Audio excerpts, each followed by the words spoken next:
Number 28।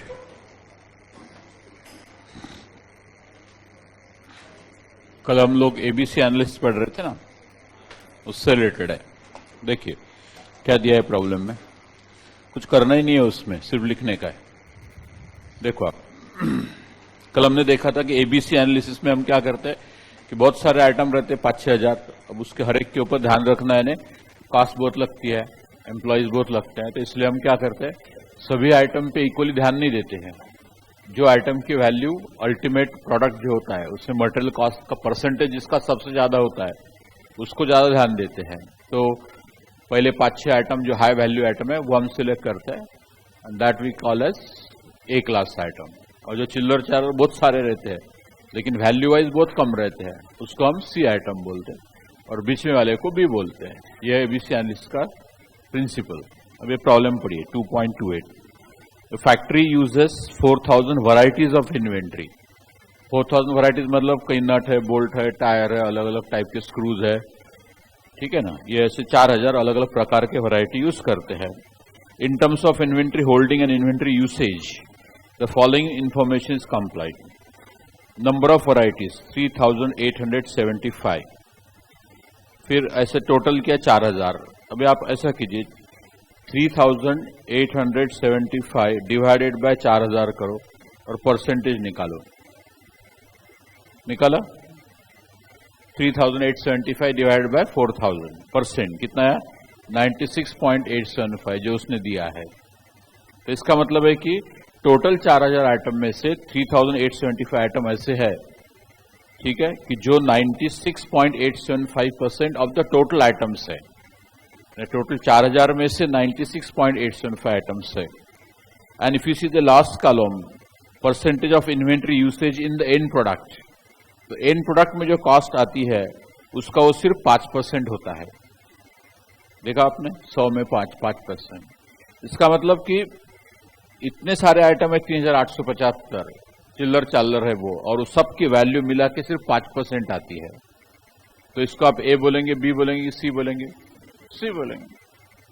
फिर आखिरी वाला देखिए, मात्र 15 आइटम है, 4000 में 15 डिवाइडेड बाय 4000 परसेंट करो 0.375%।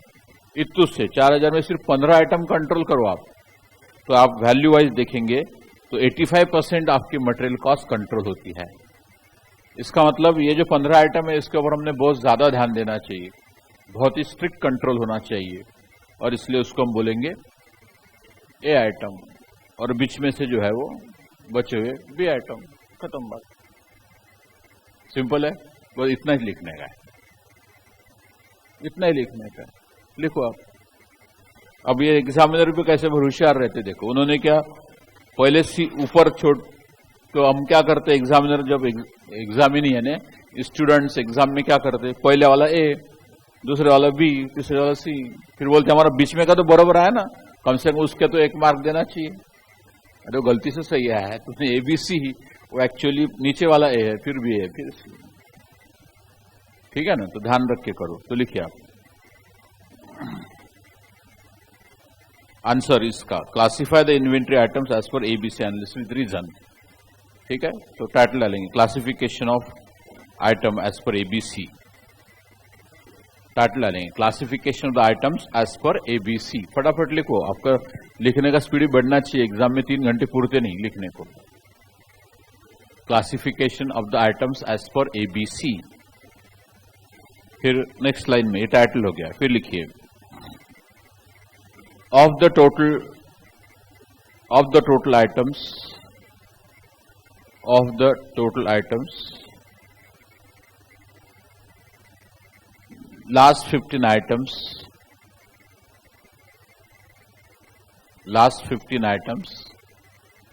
comprises, last 15 items comprises just 0.375%, comprises just 0.375% of the total items,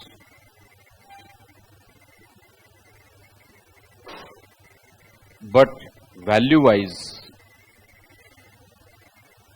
but value wise they are 85%.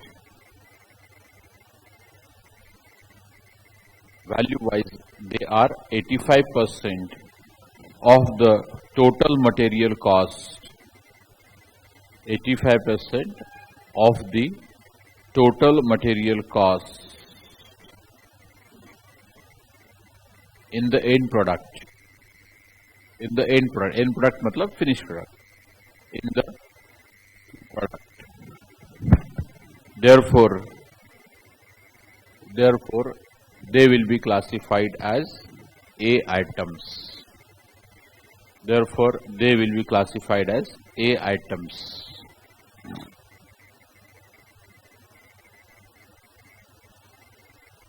A class लिखना चाहिए, A class item, A class item, उसको A क्लास को अंडरलाइन करो, हो गया। फिर second paragraph, first 3875 items,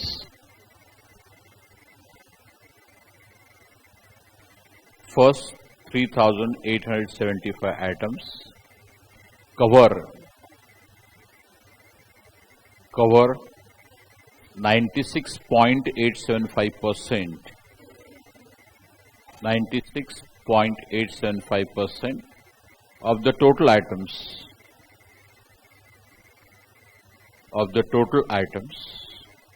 but value wise they are just 5%.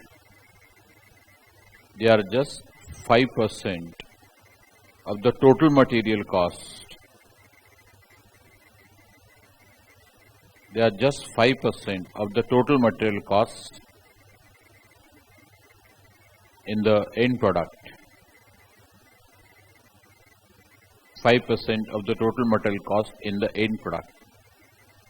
Therefore, they are classified as C class items.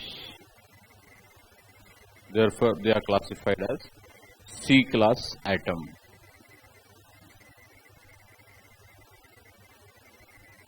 The third paragraph, remaining 110 items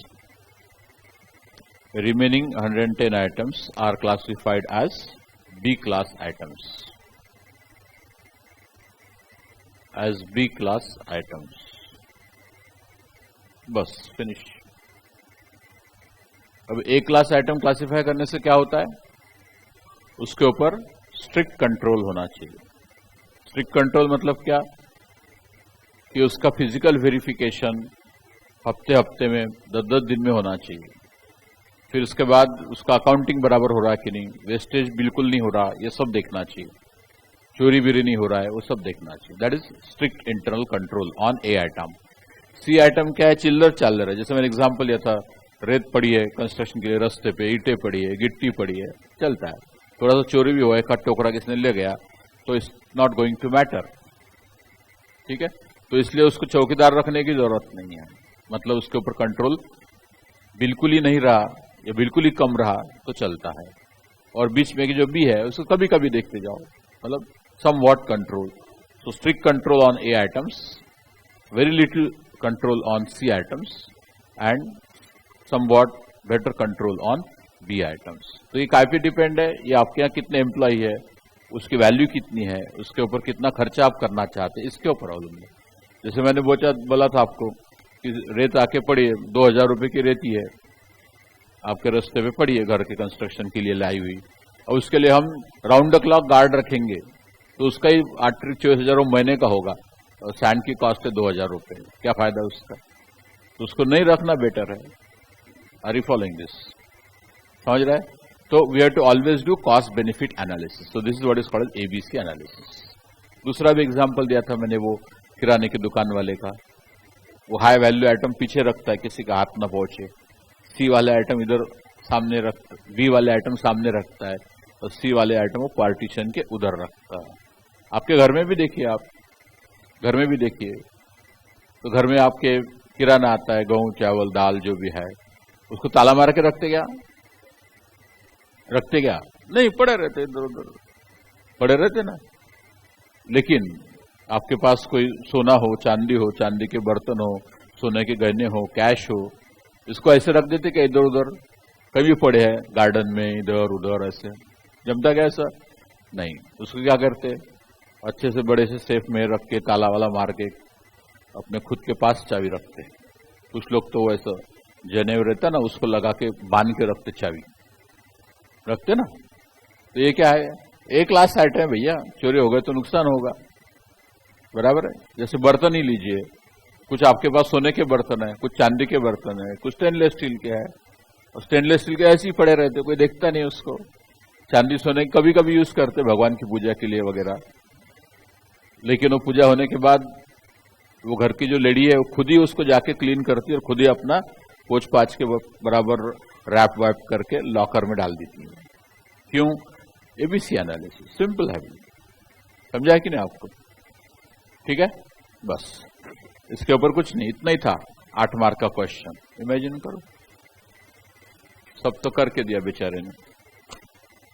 actual life में कैसा करते वही बता देते आपको, एबीसी एनालिसिस एक्चुअल लाइफ में कैसा करते। तो पहला कॉलम बनता है आइटम कोड, दूसरा कॉलम बनता है एनुअल कंजम्पशन, ठीक है, तीसरा कॉलम बनता है percentage of individual item in annual consumption, ठीक है, फिर चौथा कॉलम बनता है, उसको असेंडिंग ऑर्डर में लिखते हैं, सॉरी डिसेंडिंग ऑर्डर में। सबसे ज्यादा परसेंटेज कंजम्पशन जो है ऊपर, फिर उसके नीचे, ऐसा कैसा छोटे छोटे जो आइटम है नीचे जाते हैं, और फिर ऊपर एक 10-12 आइटम लेते, या 10% या 5% आइटम लेते, ऊपर से 5% आइटम ऐसा करते, उसकी टोटल निकालते वैल्यू वाइज। तो ऊपर से 5% आइटम लेंगे, वैल्यू वाइज उसकी टोटल आएगी 80, 90, 95%। फिर आखिरी के जो है 80% आइटम लेंगे, आखिरी के 80% आइटम लेंगे, उसकी वैल्यू आएंगे 5-7%, और बीच में के जो है वो बचे हुए हैं। इस तरह से उसको करते हैं, और फिर वो आइटम को स्टैम्प कर देते कि ये ए क्लास है, ये बी क्लास है, ये सी क्लास है। तो जो ए क्लास है उसके ऊपर बहुत ज्यादा ध्यान रखना चाहिए। तो ये ए क्लास में क्या होता है, जिसका percentage value as a consumption in the total material cost of the finish product is very high, that is A class आएगा। जैसे इंजन लिया, तो इंजन की कीमत टोटल मटेरियल कॉस्ट में बहुत ज्यादा है, गियर बॉक्स की कीमत टोटल मटेरियल कॉस्ट जो लगती है कार में उससे बहुत ज्यादा है, लेकिन वो जो नट बोल्ट लगता है एक एक उसकी क्या कॉस्ट है एज कंपेयर परसेंटेज में टोटल कार की जो मटेरियल कॉस्ट है उसमें। तो ये this is what is ABC analysis.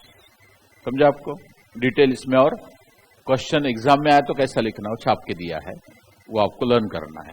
मैंने पूरा एक्चुअल लाइफ में कैसा करते, प्रॉब्लम भी करके बताया, सब हुआ। फिर ये ध्यान रखना है कि सिर्फ एबीसी प्रकार का एनालिसिस नहीं रहता, सिर्फ एबीसी एनालिसिस रहता है ऐसा नहीं, दूसरा एक एनालिसिस रहता है, उसको बोलते हैं वेद एनालिसिस।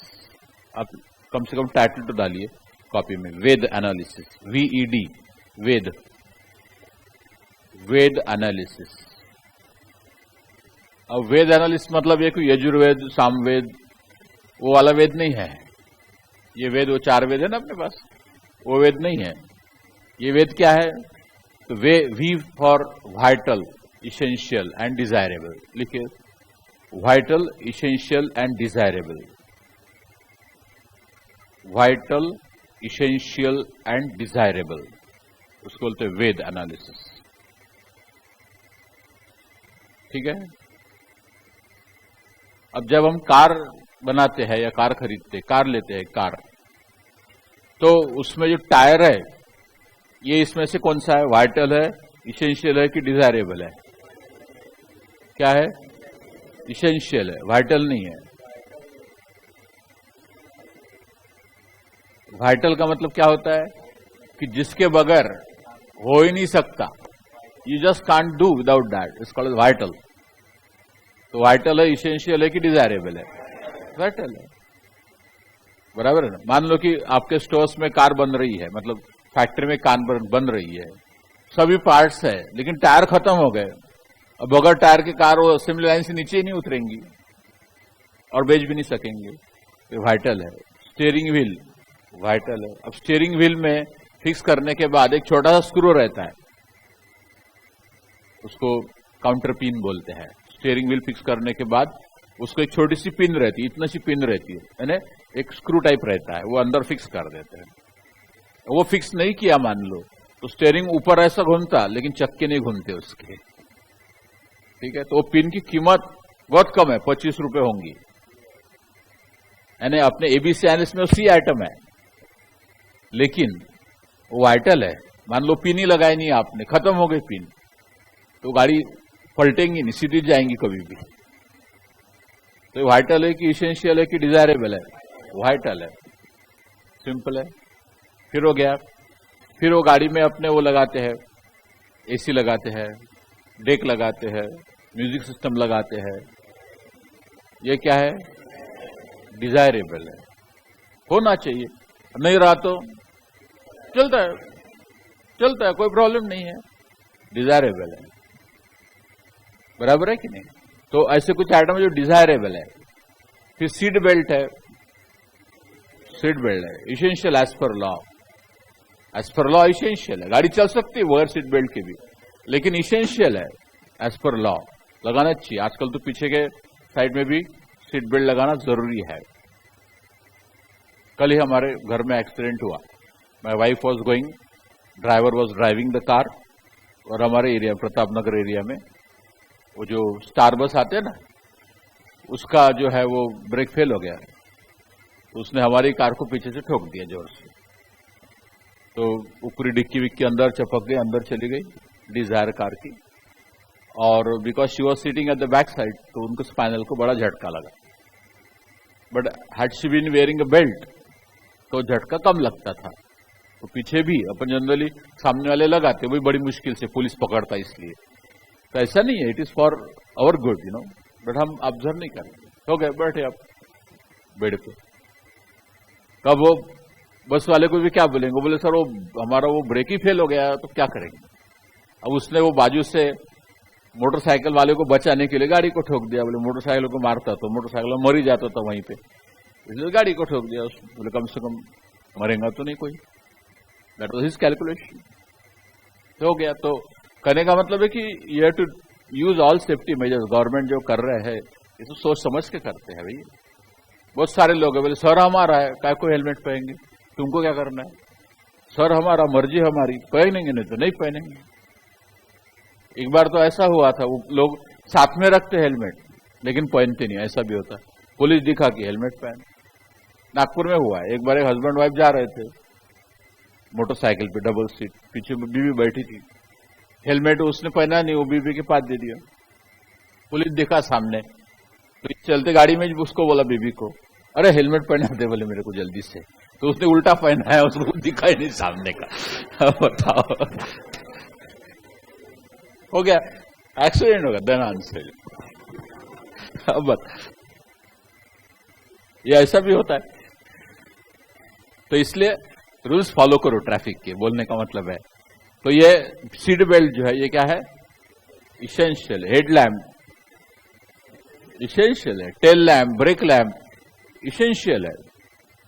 उसके ऊपर गाड़ी चल सकती है लेकिन इसेंशियल है, नहीं लगाएंगे तो बहुत सारे टू व्हीलर वाले लाइट नहीं रहता उनका, रात को चलाते बगैर लाइट के, हेडलाइट के, क्या होता है सामने वालों को दिखता ही नहीं, अंधेरे में धड़ाल उड़ा देता उसको सीधा।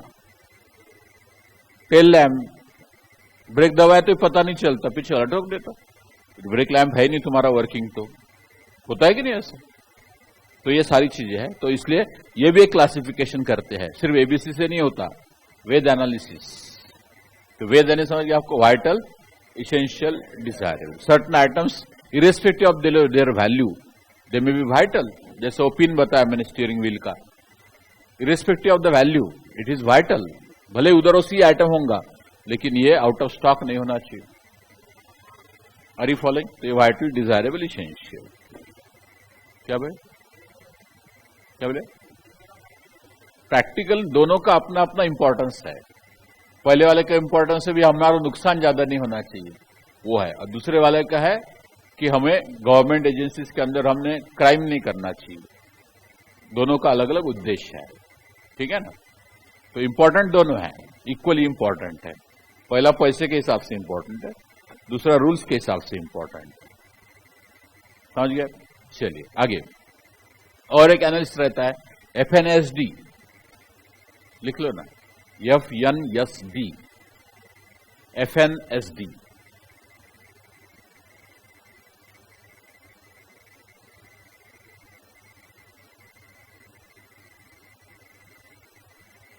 ठीक है, तो FNSD, FN मतलब फास्ट मूविंग, F मतलब fast moving, fast moving, N मतलब नॉर्मल, S मतलब slow moving, slow moving, and D मतलब डेड, D मतलब डेड। और फास्ट मूविंग आइटम मतलब क्या, कि ला रहे हैं, प्रोडक्शन में यूज कर रहे हैं, फिर ला रहे हैं, फिर प्रोडक्शन में यूज कर रहे हैं, फिर ला रहे हैं, फिर प्रोडक्शन में यूज कर रहे हैं, फास्ट मूविंग। जैसे घर में सब्जी लाते हैं, गेहूं लाते हैं, किराना लाते हैं, most of the item fast moving है।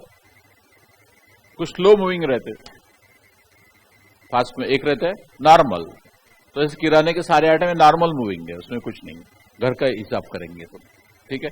फास्ट मूविंग में दूध आएगा, सब्जी आएगी, फास्ट मूविंग है, रोज लाते रोज खत्म होती है, फास्ट मूविंग, नॉर्मल। लेकिन एक घर का एग्जाम्पल एग्जाम में नहीं देना, फैक्ट्री का देना एग्जाम, ठीक है। फिर एक रहता है स्लो मूविंग। अब कुछ कुछ आइटम हम लाते हैं घर में भी, सालों साल पड़े रहते, जैसे केसर लेके आए, कश्मीर गए मान लो आप, कश्मीर में सस्ता मिलता है, अभी मत जाना, अभी जरा सिचुएशन खराब है, ठीक है, नॉर्मल होने के बाद जाना, वहां पे सस्ता मिलता है, ठीक है। तो सस्ता मिलता है इसलिए अपन यहाँ पे 200 रुपए का 1 ग्राम मिलता, तो वहां 150 रुपए का 1 ग्राम मिलता, तो अपन लेके आते। अब घर में पूरे साल भर में 1 या 2 ग्राम लगता, और लेके आए आप मतलब 100 ग्राम, तो चलेगा आपको 4-5 साल। स्लो मूविंग, धीरे धीरे खत्म होगा ना। तो फैक्ट्री में भी ऐसे कुछ आइटम रहते, धीरे धीरे खत्म होते हैं, स्लो मूविंग।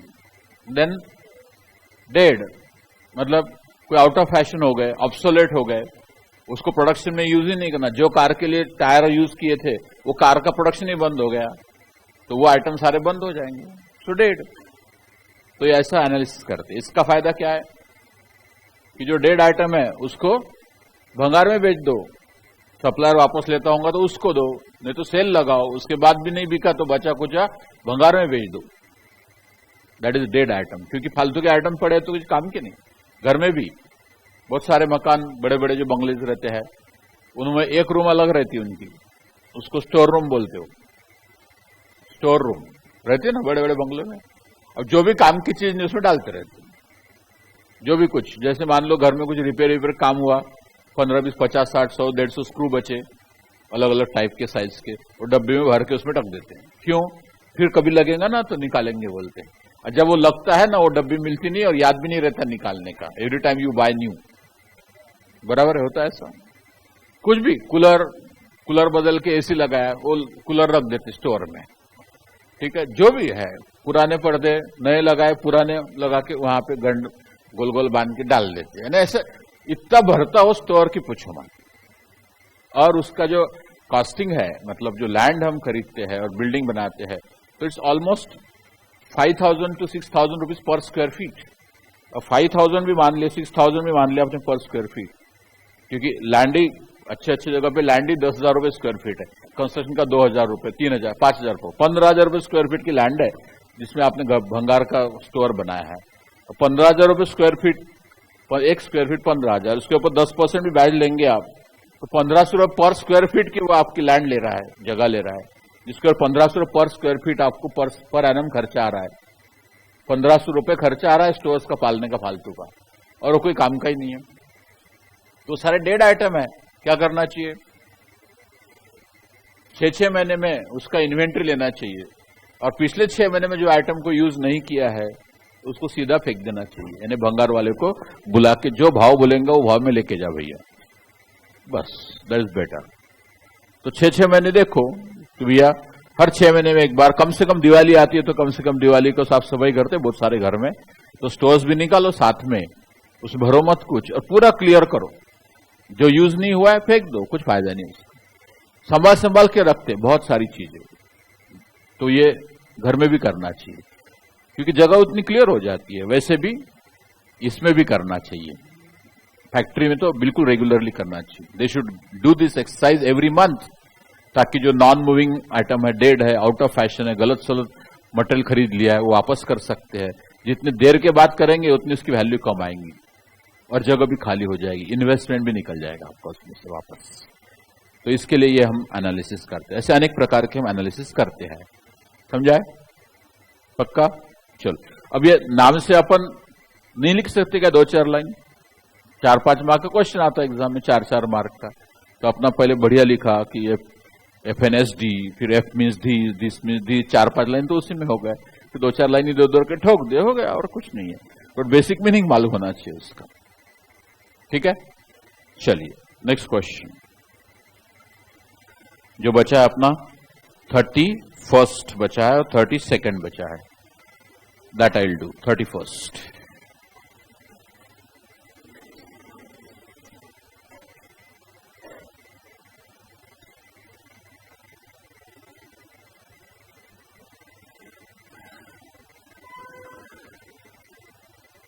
देखिए,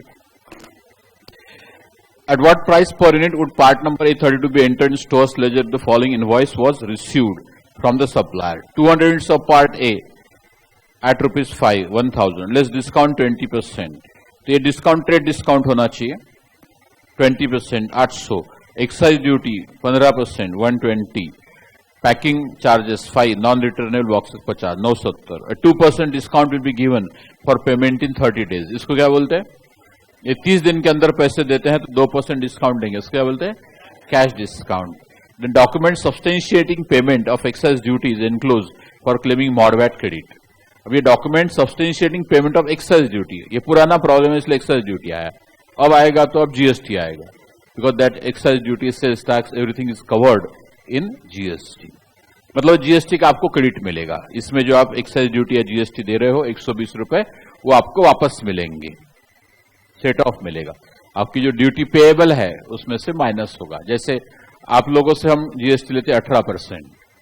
अब हम कभी कभी एडवर्टाइजमेंट भरते देते हैं, कभी ये रेंट पे करते हर महीने में, तो रेंट हम पे करते हैं तो उसमें जीएसटी ऐड करके देते हैं। जैसे मान लो 12 लाख का रेंट है तो उसमें कुछ तो भी 28% रेंट ऐड करना पड़ता जीएसटी। ठीक है, तो 12 लाख रेंट प्लस 28% उसमें ऐड करते हैं और उतना चेक हम लैंडलॉर्ड को देते हैं। कुछ समझ रहे? और आपसे जो हम जीएसटी लेते हैं उसमें से वो हमें गवर्नमेंट में भरना है, लेकिन उसमें से जो जीएसटी हमने लैंडलॉर्ड को दिया उतना माइनस होता है, उतना माइनस होता है। ये समझ रहे हैं क्या आप? तो ये सिस्टम है, ये आप पढ़ेंगे, आपको जीएसटी है ना इंटरमीडिएट, तब आप डिटेल में पढ़ेंगे। इतना ध्यान रखना कि ये जो जीएसटी लग रहा है अपने को, एक्साइज ड्यूटी लग रहा है, ये अपने को वापस मिलेगा, it will be compensated by way of credit. ठीक है, क्या वे कॉस्ट नहीं, मतलब कॉस्ट में लेने का ही नहीं, फिर वो कॉस्ट में लेने का ही नहीं। जैसे रेंट मेरे को 12 लाख पे करना है, ठीक है, मान लो इसमें 30%, इसका वास्तव संबंध नहीं, 30% जीएसटी देना है, तो 32 36, 3,60,000, तो मैं महीने का रेंट देता हूं 15,60,000। ठीक है, अब स्टूडेंट लोगों की जो फीस आ गई उसमें से जो जीएसटी मुझे मिला, मान लो स्टूडेंट लोगों की फी आ गई, इसका वास्तव संबंध नहीं, 100 लाख फी आ गई मान लो। ठीक है, तो 100 लाख पे 18 लाख मेरे जीएसटी लूंगा ना, कि 100 लाख मेरी बेसिक फी प्लस 18 लाख जीएसटी, ऐसा मिला कि 118 लाख मुझे मिले। अब ये 18 लाख मैंने अपने खिस्से में नहीं डालने हैं, आपसे तो लिए, मैंने खिस्से में नहीं डालने हैं। ये before the 5th of the next month I have to deposit with government department. तो मैं क्या करूंगा, ये 18 लाख रुपए मुझे जमा करने हैं। यदि मैं रेंट पे नहीं करता, रेंट पे जीएसटी नहीं देता, तो मुझे पूरे 18 लाख गवर्नमेंट डिपार्टमेंट जमा करना पड़ेगा। लेकिन क्योंकि मैं रेंट पे कर रहा हूं, तो मैं यहां पे लिखता हूं GST collected from student 18 lakh minus GST paid 3,60,000, कितना बचा? 14 लाख। तो इतना नेट जीएसटी मैं गवर्नमेंट को भर दूंगा। समझ रहे क्या? तो इसका मतलब हुआ मेरे को रेंट कितना पड़ा, फिर 12 पड़ा कि 15 पड़ा? 12 ही पड़ा, क्योंकि इसमें जो दे रहा हूं वो टेम्पररी पेमेंट है, वो वापस मेरे को मिलने वाला है। हाँ, लेकिन मेरे को रेंट ही नहीं देना पड़ता, मान लो खुद की बिल्डिंग है, तो फिर ये गया मेरा पैसा, तो फिर मेरा ये जो जीएसटी पूरा 18 भरना पड़ेगा फिर मेरे को, यदि मेरी खुद की बिल्डिंग है। ठीक है, अच्छा खुद की बिल्डिंग है तो फिर मैं रेंट ही नहीं दूंगा ना भैया, तो जीएसटी काय का दूंगा, सीधी सी बात। लेकिन फिर एडवर्टाइजमेंट दूंगा तो एडवर्टाइजमेंट पे जो आएगा जीएसटी वो मेरे को माइनस होके भरना है। मतलब what ever GST I pay on inputs, what ever GST I pay on inputs, that is credited from the GST on output. तो ये आउटपुट जीएसटी है, ये इनपुट जीएसटी। ठीक है, फिर भी नहीं समझाऊंगा तो जान दो ना, अभी आपको डिटेल में समझने वाले, प्रॉब्लम भी करने वाले हैं आप लोग। मेरे ख्याल से इट इज फेयरली इनफ, क्योंकि अपना सब्जेक्ट जीएसटी नहीं, इसलिए मैं ज्यादा उसमें एक्सप्लेन नहीं करूंगा। सिर्फ इतना समझना है कि जो जीएसटी आप भरते हो वो जीएसटी आप जो कस्टमर से वसूल करते उसमें से माइनस होता और नेट आपको पेमेंट करना पड़ता। ठीक है ना, जैसे हम कॉपियां खरीदते, मटेरियल खरीदते, बैग्स खरीदते, इसके ऊपर जीएसटी देना पड़ता। तो ये सारा जीएसटी जो आपसे जीएसटी वसूल होता है वो पूरा भरने के बजाय उसमें से उतना माइनस करके डिपॉजिट करना पड़ता। तो जो मटेरियल मैं खरीदता हूं उसके ऊपर मेरे को एज इफ कि मेरे को जीएसटी नहीं लगता है, कॉस्ट में ऐड नहीं करना है। जैसे मान लो आपकी बैग 400 रुपए की हम खरीद रहे, उसके ऊपर मान लो 20% जीएसटी है, तो कितना हुआ 80 रुपए। तो मैं 480 पर बैग ये वो सप्लायर को दूंगा, लेकिन ये 80 रुपए सप्लायर को तो मैंने दे दिए। ठीक है, लेकिन ये 80 रुपए मुझे जो आपसे जीएसटी खरीद लेता हूं उसमें से माइनस होके बचा हुआ गवर्नमेंट में भरना पड़ेगा। इन शॉर्ट मेरी कॉस्ट तो 400 रुपए हो गई कि नहीं समझे? बस चलिए, उसमें बहुत सारी चीजें हैं कि जैसे मैं लैंडलॉर्ड को जीएसटी दिया और लैंडलॉर्ड में गवर्नमेंट ने नहीं भरा तो गवर्नमेंट मेरे से वसूल करेंगे, वो प्रॉब्लम है। हेलो, समझ रहे क्या? मैंने लैंडलॉर्ड को जीएसटी के समय रेंट दिया और मान लो लैंडलॉर्ड ने गवर्नमेंट में जमा नहीं किया तो मेरे को भी नोटिस आती है कि तुम वो जीएसटी तुम्हारे आदमी ने भरा नहीं। दो बैग है, सप्लायर से बैग लिए, उसके ऊपर का जीएसटी भी एडिशनल दे दिया मैंने, और उसने जीएसटी गवर्नमेंट में नहीं भरा वो वाला, तो मेरे को नोटिस आएगा कि फलाने आदमी ने तुम्हारा जीएसटी नहीं भरा। ये भी होता है। फिर तुम उससे झगड़ते बैठो और इधर गवर्नमेंट को एडिशनल पैसे दो, ये भी होता है। इसलिए मान लेते हैं तो बराबर उसका जीएसटी रजिस्ट्रेशन है कि नहीं है, वो बिल वगैरह है कि नहीं, ऑनलाइन चेक करते हैं ताकि बराबर वो भरेगा। ऐसे फ्रॉड भी हुए हैं कि लोगों ने मस्त बिल छपवा लिए, बिल दे दिए, जीएसटी ले लिए और अब वो चक्कर हो गए। और जिन्होंने जीएसटी का क्रेडिट लिया उनको 2-2 साल के बाद नोटिस आ गए, एक्साइज के वगैरह सेम, एक्साइज और जीएसटी सेम था, 2 साल के बाद नोटिस आ गए, वसूल किए उनसे। लो, ऐसा भी होता है। अब वो क्या करे, 2-4 चोर लोगों की वजह से सबको तकलीफ होती है। चलिए, तो करना क्या है, at what price per unit, तो जो पूछा है वो स्टेटमेंट ऑफ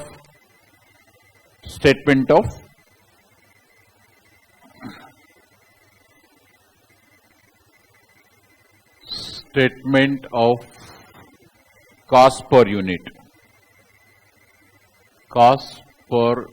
यूनिट, यानी क्या कॉस्ट पर यूनिट होगा, हम स्टोर्स लेजर में उसकी कॉस्ट लिखेंगे। तो पहले लिखिए आप ए,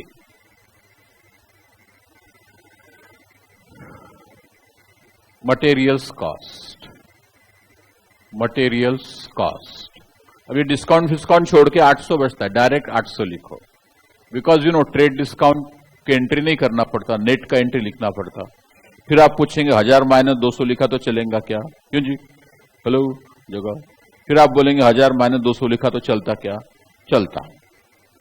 ठीक है, डायरेक्ट भी 800 लिखा तो चलता। फिर एक्साइज ड्यूटी, अब क्योंकि एक्साइज ड्यूटी का क्रेडिट अपने को मिलने वाला है ना, तो इसलिए कॉस्ट में ऐड नहीं करते। फिर packing charges B, packing charges. अब ये नॉन रिटर्नेबल है, वापस नहीं मिलने वाले, तो ये कॉस्ट बैठेंगे ना अपने को, तो कितना बैठेगा 50 रुपए। फिर टोटल कर दो, सी टोटल कॉस्ट 850। फिर D number of units, units. कितने यूनिट्स है? 200। Therefore cost per unit, cost per unit 850 को 200 से डिवाइड करो, ₹4.25 पर यूनिट। फिर यहां पे नोट देना आपको, नोट एक एक्साइज ड्यूटी, एक्साइज ड्यूटी के बारे में लिखना पड़ेगा, या पहले वो ट्रेड डिस्काउंट लिख कर एक्साइज ड्यूटी लिख डालो, एक्साइज ड्यूटी, एक्साइज ड्यूटी, ठीक है। फिर एक्साइज ड्यूटी डैश दे के आगे लिखो, since documents substantiating payment of excise duty, substantiate मतलब प्रूव, टू सब्सटेंशिएट मतलब टू प्रूव, ठीक है। तो डॉक्यूमेंट सब्सटेंशिएटिंग, यहां स्पेलिंग लिखा हुआ है, document substantiating payment of excise duty are available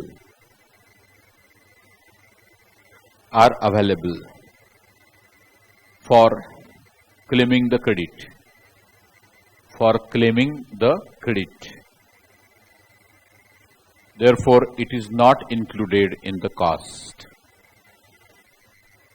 Therefore, it is not included in the cost.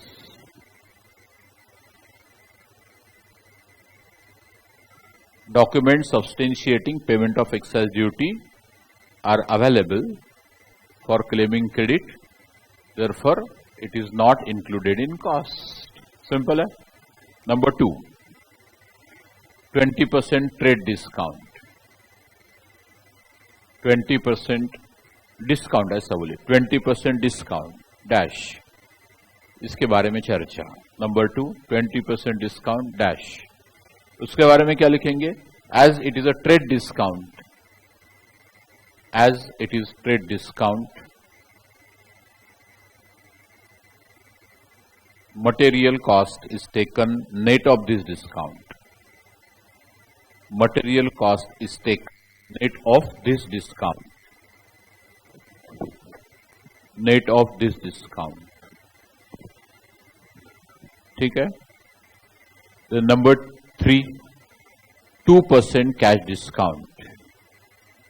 2% discount ऐसा लिखो पहले, 2% discount. फिर डैश देके लिखिए, as it is a cash discount, as this is the cash discount which will depend upon, as it is a cash discount which will depend upon whether we will be able to pay within 30 days or not. Whether we will be able to pay within 30 days or not. ठीक है. फिर लिखिए, cash discount is purely financial item. Cash discount is purely financial item. Therefore not considered in cost accounting. Cash discount is purely financial item, therefore not considered in cost accounting. मतलब क्या? Cost accounting में पूरी cost लेते हैं, क्योंकि 2% मिलेगा तो मिलेगा, नहीं तो नहीं मिलेगा.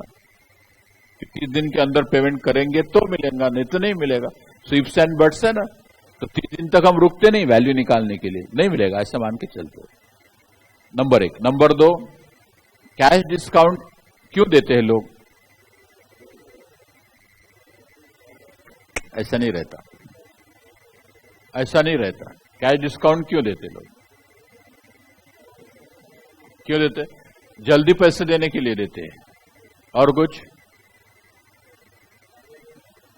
आपको ऐसे पढ़ाया गया है, मुझे मालूम है, बरोबर है. वो एंगल से बरोबर है, अकाउंटिंग के एंगल से, क्यों जल्दी जल्दी पैसे लोग इसलिए देते हैं. अगले का नहीं, पैसा डूबने का क्या सवाल है? दूसरा कारण है उसका। पार्डन, आपको बताता हूं। देखो, हर चीज के भी बड़ा लॉजिक रहता है। कैश डिस्काउंट क्यों देते लोग? देखो, सपोज हमारी टीवी की दुकान है, टीवी शोरूम, टीवी की दुकान है। अब एक टीवी हमने लाया 20,000 रुपए में, हमारी कॉस्ट है 20,000, ठीक है। फिर इसके ऊपर हम मान लो कि 1,000 प्रॉफिट लेते हैं, प्रॉफिट, तो हमारी 21,000 ये होगी सेलिंग प्राइस, लेकिन ये होगी कैश सेलिंग प्राइस। ये क्या हो गई? कैश डाउन देता है तो। लेकिन जनरली लोग उधार ही मांगते हैं, पता है, उधार ही मांगते हैं लोग। और उधारी से मांगते हैं तो बोले, जैसे बोले हर कोई उधार देता, बोले तुम भी दो। बोले ठीक, कितने में पैसे देंगे? बोले 3 महीने के बाद पैसे देंगे। 3 महीने के बाद पूरे पैसे दे देंगे उधार, ठीक है। तो हम इसको दे देंगे, 3 महीने के बाद पैसे देंगे, तो हमारा इंटरेस्ट का नुकसान हुआ ना, कि नहीं हुआ?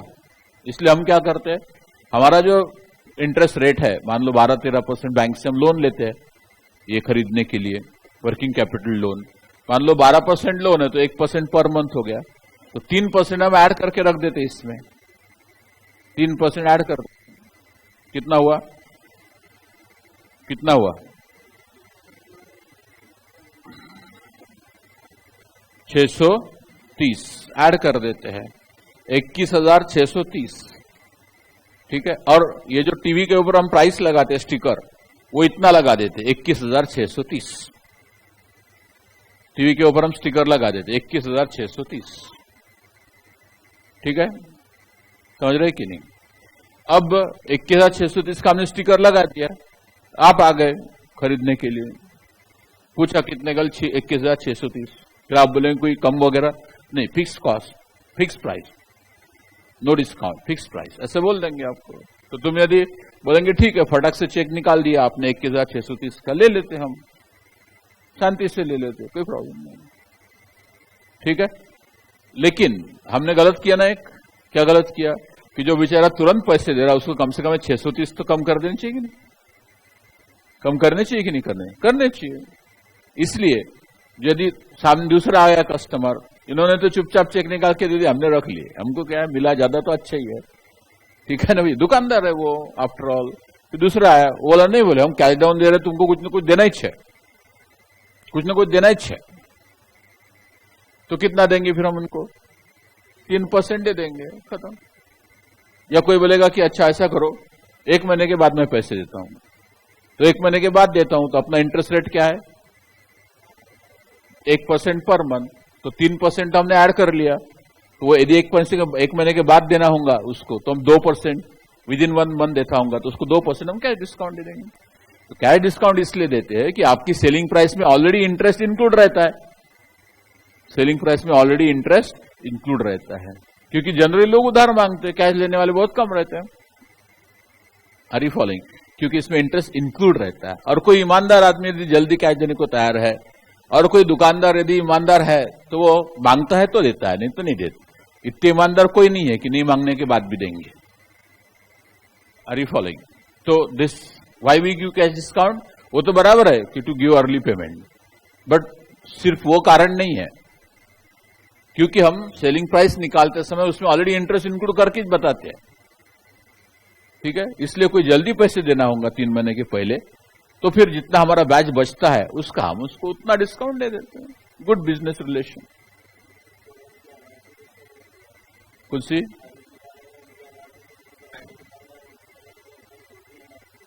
एमआरपी, तो अरे बहुत सारे लोग हैं एमआरपी से 20% कम में देते, मालूम है आपको? रेगुलर कस्टमर, कैश वालों कोई, आप दवाइयां लीजिए, हर कोई रिटेल वाला दुकानदार भी 10% में डिस्काउंट में देता दवाई आपको। आप 5 रुपए की दवाई लेंगे तो नहीं लेंगे, लेकिन आपका बिल यदि 4-5 हजार का होता है तो उसको बोलिए आप कि डिस्काउंट हो ना भैया, 10% वैसे दे देते। होलसेल दवाई मार्केट में जाओ तो 15% दे देते, ऑनलाइन मंगाओ 20% डिस्काउंट देते। वो एमआरपी का क्या मतलब? मैक्सिमम मिनिमम नहीं है, वो मैक्सिमम रिटेल प्राइस है ना, तो उससे ज्यादा नहीं बेचना चाहिए, मैक्सिमम है, मिनिमम थोड़ी ना है बेटा, समझो आप एमआरपी का मतलब। नॉट ओनली दैट, क्या है ये बिजनेस डायनामिक्स ऐसे रहते हैं कि अपने को समझ के बाहर रहता है। जैसे आप टीवी फ्रिज खरीदने को जाइए कोई भी दुकान में, कोई भी दुकान में, एक गांधी बोलो या विडॉन बोलो, कोई भी। उसके बाद आप मान लो टीवी खरीदने के लिए गए, ठीक है, कौन सा 65 इंच वाला ब्रेवियो, क्या है वो, एलईडी जो भी है, कितने का है, बोले 2 लाख रुपए का। इससे भी महंगे महंगे टीवी आते हैं। 2 लाख रुपए का टीवी आपको लेना है, ठीक है, तो वो वहां पे स्टिकर प्राइस लगा दी कुछ, तो भी मान लो 2 लाख रुपए है। अब आप उसको बोलो कि मैं तुमको तुरंत कैश देता या तुरंत चेक देता, मेरे को डिस्काउंट दो, नहीं देता, नहीं बोले डिस्काउंट नहीं देंगे, ठीक है। बोले अरे भैया, तो वही आपको बताता है, आप एक काम करना, बोले 0% फाइनेंस पे लोन ले लो, 0% फाइनेंस पे लोन, मतलब आपको डिस्काउंट नहीं देते हम, लेकिन अब ऐसा करो 10-10 हजार के 20 इंस्टॉलमेंट दे दो, 10-10 हजार के 20 इंस्टॉलमेंट, यानी 20 महीने पेमेंट करो, और हम इसके ऊपर कोई भी इंटरेस्ट चार्ज नहीं करेंगे, कोई भी इंटरेस्ट नहीं चार्ज करेंगे। बोला ऐसा कैसे, पूरा तो तुमको, पूरा तो बोले हमको। अच्छा, तो अब ये 20,000 आप लोन पे दे रहे ना हमको, तो उसके ऊपर का जितना इंटरेस्ट आता उतना कम कर लो, मैं तुरंत चेक दे देता, देना चाहिए ना? नहीं बोले, वो 1 पैसा भी कम नहीं उसमें। क्यों नहीं? क्योंकि ये जो है ये बजाज फाइनेंस की स्कीम है, बजाज फाइनेंस लिमिटेड, ये कंपनी है, फाइनेंस कंपनी है। ये क्या करती है, ये इनका मैन्युफैक्चर, जैसे सोनी का टीवी है मान लो, तो सोनी के साथ इनका टाइप है, सोनी के साथ टाइप है कि भैया ये बजाज लोन देंगे, डीलर कुछ नहीं करता उसमें, ये बजाज फाइनेंस का फॉर्म भरना पड़ता है आपको, और वो बजाज फाइनेंस डीलर को पैसे दे देता है, बजाज फाइनेंस डीलर को पूरे 2 लाख दे देता है, ठीक है। अब लोन लेने वाला तुम कस्टमर, टीवी बनाने वाला सोनी, प्रॉफिट कमाने वाला सोनी और डीलर, बजाज फाइनेंस को क्या पड़ा है फुकट में लोन देने का विदाउट इंटरेस्ट, क्या पड़ा है उसको? ये तो हनुमान जी जैसा हो गया।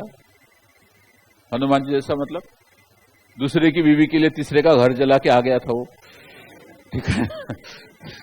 तो हनुमान जी जैसा हो गया ना भैया, और किसी दूसरे की बीवी के लिए तीसरे का घर जला के आया ना वो, तो ऐसा हो गया। क्या करना है इसको? तो समझो इसका ऐसा रहता अरेंजमेंट कि ये जो सोनी कंपनी है, इसने बजाज फाइनेंस ने एक टीवी मान लो 2 लाख का बेच दिया फाइनेंस देके, इसका फाइनेंस देके, तो ये सोनी कंपनी जो है ये इसको 20,000 रुपए दे देते सीधा, उसको बोलते मैन्युफैक्चरर वेंशन, 20,000 दे देते उसको, बजाज वाले को 20,000, खत्म। तो समझा क्या? तो वो टीवी वैसा एक 80 का ही है, उसमें 20,000 बैच के जोड़ दिए, और वो 20,000 आपसे लेके धीरे से बजाज वाले को दे दिए, और वो 20,000 के वजह से ये आपको 0% इंटरेस्ट दे रहा है, 0% इंटरेस्ट। लेकिन इसमें हम कुछ नहीं कर सकते, सब मालूम है। मैंने बोला भैया इसमें इंटरेस्ट तो इंक्लूड है, उतना इंटरेस्ट तो मेरा कम कर, और डीलर बोलता नहीं मेरे को इसमें कुछ मिलता नहीं, तुम्हारा कहना बराबर है, 0% इंटरेस्ट कभी रहता नहीं। लेकिन ये कंपनियों की जालसाजी है, सारे कंपनियों की, सारे मोबाइल कंपनीज, टीवी, फ्रीज, जो भी कंज्यूमर गुड्स है, आप जाइए बजाज फाइनेंस लोन देता है। तो बजाज वाले ने ऐसा जमा लिया बराबर, सारे कंपनी के साथ टाइप किया। अब इनको भी अच्छा है, अच्छा कैश देके लेने वाले कम रहते हैं ना भैया, ज्यादातर लोगों को तंगी रहती है, क्योंकि आमदनी अट्ठन्नी खर्चा रुपया ये सिस्टम में लोग चलते हैं कि नहीं, ज्यादातर लोग। तो इसके चलते लोगों को लोन चाहिए, और वो 0% लेता, और अच्छा। तो फिर हमारे जैसे 2-4 बेवकूफ रहते जो लोन लेने को तैयार नहीं रहते, तो फिर उनको बोलते नहीं तुम पूरा चेक देंगे तब भी 2 लाख, और लोन लेंगे तब भी 2 लाख। तो फिर मैं भी क्या सोचता हूं, चल ना भैया यूनिट पेमेंट काय को करेंगे, फिर आराम से करेंगे। तो इसके बाद है वो भी बजाज फाइनेंस का लोन ले लेता, आर यू फॉलोइंग? क्योंकि अदरवाइज वो डिस्काउंट नहीं देते। तो ऐसे बहुत सारे डायनामिक्स रहते हैं उसमें, यानी कभी 0% फुकट कभी नहीं रहते। इसके ऊपर भी थोड़ा सा कंप्लेंट वगैरह होना चाहिए, मतलब MRTP है ना, माल प्रैक्टिसेस, कंज्यूमर्स माल प्रैक्टिसेस एक्ट वगैरह भी है अपने यहाँ पे। अब अपने को फुर्सत कहाँ है इतनी फालतू लफड़े करने की, नहीं तो किया तो होता। बहुत सारे लफड़े है इसमें, कंज्यूमर को बहुत डुबा रहे आप, जिसको लोन नहीं ले रहा उसको जबरदस्ती क्यों लोन दे रहे भैया, बराबर है कि नहीं? तो ये है। तो there is never free lunches, फुकट खाना कभी नहीं रहता, ये ध्यान रखना। There are no free lunches, ऐसा कहा हुआ था इंग्लिश में कि फुकट कुछ नहीं रहता, there is nothing 0%, there is nothing 0%, वो आप ही से निकालते बराबर का। Are you following this? तो ऐसी बहुत सारी चीजें हैं। और बजाज फाइनेंस तो एक बार तुम लोन ले लो कहीं भी एक बार, तो आपका वो फैन बन जाता, बजाज फाइनेंस वाला आपका फैन बनता, आपको बार बार मैसेज आता और लोन लो और लोन लो। कुछ भी लेना नहीं होगा तो कैश ले लो, कुछ भी नहीं लेना आपको, कैश ही ले लो, बोले ले लो 10,000 15,000। जैसे 2 लाख का टीवी लिया ना आपने, 20 महीने में 20 इंस्टॉलमेंट पे किए उसके बजाज फाइनेंस के बराबर आपने, तो बस तुरंत आपको मैसेज आना शुरू होता कि your credit rating is very good because you have paid every instalment in time, so now you are entitled for 6 lakhs loan without any security, without any security. लो बोले, कुछ भी करो, नो क्वेश्चंस आस्क। वो पैसे का आप क्या करेंगे? No questions ask. अब तुमने हाँ बोल दिया, 5% पर मंथ इंटरेस्ट लगाते, 5% पर मंथ इंटरेस्ट लगाते, ऐसा डूबा। अब जो समझता है वो लोग नहीं लेते, लेकिन जो ये मजदूर कैटेगरी के लोग रहते ले लेते 5% भी लेते। वो हिसाब ये नहीं लगाते कितने ज्यादा दे रहे हैं, वो लगाते। बोले मोबाइल लेना है बच्चे को 15,000 का, ठीक है, तो 15,000 5 महीने में देने हैं, तो कितना हो गया? बोले ज्यादा नहीं हुआ, थोड़े से देना पड़ा, ले लेते। तो जो लोअर स्ट्राटा, लो इनकम वाले ग्रुप है, वही उनके चंगुल में फंसते हैं। ये प्रॉब्लम है हमारा। जितना बड़ा आदमी होगा उतना रेट ऑफ इंटरेस्ट कम रहता, जितना छोटा आदमी होगा उतना रेट ऑफ इंटरेस्ट ज्यादा रहता। पता है आपको?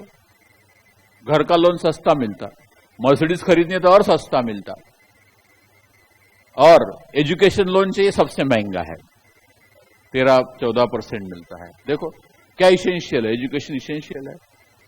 अपने खुशी से नहीं ले रहा आदमी लोन, उसके पैसे नहीं इसलिए बच्चों को पढ़ाने के लिए लोन ले रहा है, वो ज्यादा महंगा है। मर्सिडीज लेगा तो सस्ता मिलता, घर से भी सस्ता मिलता मर्सिडीज का लोन। फिर अरे स्टेट बैंक जैसी कंपनी, स्टेट बैंक जैसी बैंक, हम यदि कार लेते हैं लोन से स्टेट बैंक से, तो स्टेट बैंक को ऑफिशियली पैसे मिलते डीलर से। बताओ, हम लोन ले रहे हैं, हम इंटरेस्ट पे कर रहे हैं, स्टेट बैंक को कमीशन मिलता कि ये तुमने लोन लिया ना हमारी कार बेचने के लिए, ये तुमको ऑफिशियली, वो ब्रांच मैनेजर को नहीं मिलता, सीधा बैंक अकाउंट में जमा होता है एसबीआई के। ये भी वास्तव है। बताओ,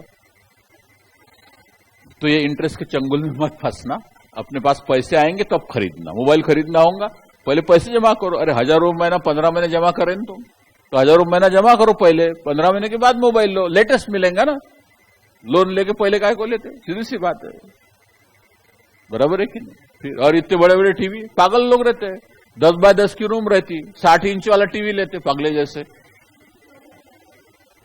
अभी इतना बड़ा तुम्हारा ड्राइंग हॉल है, ऐसा 2000 स्क्वायर फीट का, तो लो ना 60 इंच का टीवी, ठीक है, लेकिन बड़ा होना टीवी बोले। अभी इतनी सी जगह रहती, बैठने को जगह नहीं रहती, अब बड़ा टीवी लगा देते। अब बड़ा टीवी और अंतर कम है देखने का, तो आंखें खराब होती, वो दूसरा प्रॉब्लम, फिर डॉक्टर के पास चले, आंखें खराब हो। तो ये ऐसी चीजें हैं, जान दो, छोड़ो। Your size of the TV should be commensurate with the size of your room, that's first thing. चलिए, तो कैश डिस्काउंट जो है वो इंटरेस्ट के फॉर्म में रहता है, इसलिए उसको इंक्लूड नहीं करते। इंटरेस्ट जो रहता है ना, वो कॉस्ट में इंक्लूड नहीं करते। ये समझा आपको? Discount is in the form of interest, and interest is not include in cost. आप बोलेंगे क्यों? बोलो तो मैं बताता हूं। भैया interest, discount is in the form of interest, and interest is considered non non-operating expenses. Non-operating expenses are not included in calculating the cost. अब लोग क्यों पूछो तो मैं बताता हूं, नहीं तो नहीं बताता। क्यों? अब आपको ऐसा बताता कि तुम्हारे को बिल्कुल समझ जाएगा। जैसे ये बिल्डिंग है, हमने किराए से ली, 12 लाख रुपए पर मंथ किराया है इसका, 12 लाख रुपए पर मंथ किराया, जीएसटी छोड़ के। जीएसटी एग्जाम होता है इसलिए वो पकड़ते नहीं। अब ये बिल्डिंग हमको लेना है, मान लो बिल्डिंग लेना है, मान लो, तो 20 करोड़ में होती है। इसकी जो मार्केट प्राइस है 20 करोड़, 20 करोड़ मतलब 2000 लाख, 20 करोड़। मान लो हमने ले ली है बिल्डिंग, लोन लिया बैंक का, बैंक कमर्शियल प्रॉपर्टी है तो 12% इंटरेस्ट लगाएगा। हाउसिंग लोन थोड़ी 8% से देने के लिए, तो कमर्शियल लोन 12% इंटरेस्ट लगाएगा, 12%। कितना हुआ? 12 24, 240 लाख, बराबर है क्या? Per annum 240 lakh per annum interest हो गया। अब हमारे कैंपस में मान लो कि साल भर में 2000 स्टूडेंट पढ़ते हैं, साल भर में 2000 स्टूडेंट पढ़ते हैं, 240 लाख डिवाइड बाय 2000, बेग बे बेदोनी 4, कितना है? 12,000। तो यदि मैं लोन लेता हूं तो मुझे हर एक की फी 12,000 रुपए से बढ़ानी पड़ेंगी सर। देंगे क्या आप फीस 12,000 ज्यादा? देंगे क्या? बोलो ना, देंगे क्या? क्यों? वाह, मेरे को कॉस्ट आ रही है ना, मेरे को कॉस्ट आ रही है 240 लाख साल की। मेरे यहाँ 10,000 2,000 स्टूडेंट आते साल भर में, तो 12,000 पर स्टूडेंट मेरा खर्चा आ रहा है इंटरेस्ट का। जैसा बैग का 400 रुपए आ रहा तो आपके फीस में इंक्लूड है, इलेक्ट्रिक का जो आ रहा आपके फीस में इंक्लूड है, इंटरेस्ट आप बोले इंक्लूड करो, कर देता हूं। तो ये 12,000 देंगे क्या तुम मेरे को? नहीं, अपने पैसे जा रहे तो बराबर समझता, और ऐसे कैसे देंगे? ठीक है, देंगे क्या इंटरेस्ट 12,000 एक्स्ट्रा फीस दे देंगे? नहीं, क्यों नहीं देंगे? बोले वो तो इंटरेस्ट है। तो वो क्या हुआ, आप ही ने तो बोले तो क्यों नहीं इंक्लूड करते, कर लो, दे दो 12,000 रुपए एक्स्ट्रा, कोई प्रॉब्लम नहीं मेरे को। नहीं करेंगे, क्यों नहीं करेंगे? बोलेंगे कि ये आप इंटरेस्ट भरेंगे, नहीं हम इंटरेस्ट भरेंगे, बिल्डिंग तो आपकी हो जाएंगी।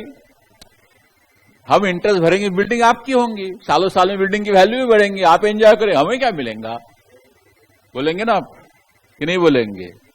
बोलेंगे। और इसके चलते ये जो है इसको बोलते हैं non operating expenses. That's why while calculating the cost per unit we do not include interest. अब समझा बरोबर? समझा कि नहीं? कि नहीं समझाऊंगा तो 12,000 दे दो तो समझ जाएगा, अपने पैसे जब ज्यादा तो समझ जाता बराबर। ठीक है, so cash discount is in the form of interest and that's why it is not considered while calculating cost. समझा है? चलो, हर चीज का रीजन रहता, बड़ा डेप्थ में रीजन रहता, आपको सोचना चाहिए सिर्फ। चलिए आगे, हो गया? और कुछ डाउट है इसमें? कैश डिस्काउंट लिख दिया ना अपन ने, ट्रेड डिस्काउंट का लिख दिया, एक्साइज ड्यूटी लिख दिया। ये अब एक्साइज ड्यूटी की जगह जीएसटी लिख के आएगा बस, बाकी कोई फर्क नहीं। यदि ये प्रॉब्लम एग्जाम में आ गया तो एक्साइज ड्यूटी की जगह, नहीं तो बोलेंगे अरे एक्साइज ड्यूटी का किया था, जीएसटी केच नहीं, वही सेम है, नाम बदल गया, बाकी कुछ नहीं, काम वही है। आगे नेक्स्ट क्वेश्चन, कितने लोगों ने किया? ट्राई किया, मतलब पूरा आखिरी तक लाने का। ट्राई ने ऐसे दूर से देखा, अरे ये तो जमता नहीं, ऐसा नहीं, as if you are in the exam, इस तरह से पूरा फाइनल जो पूछा निकाल के रखने का, फिर जो गलतियां हो गई यहां पता चलेगी।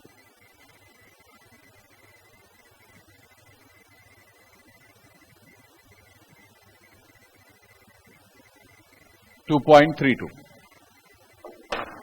लास्ट क्वेश्चन है।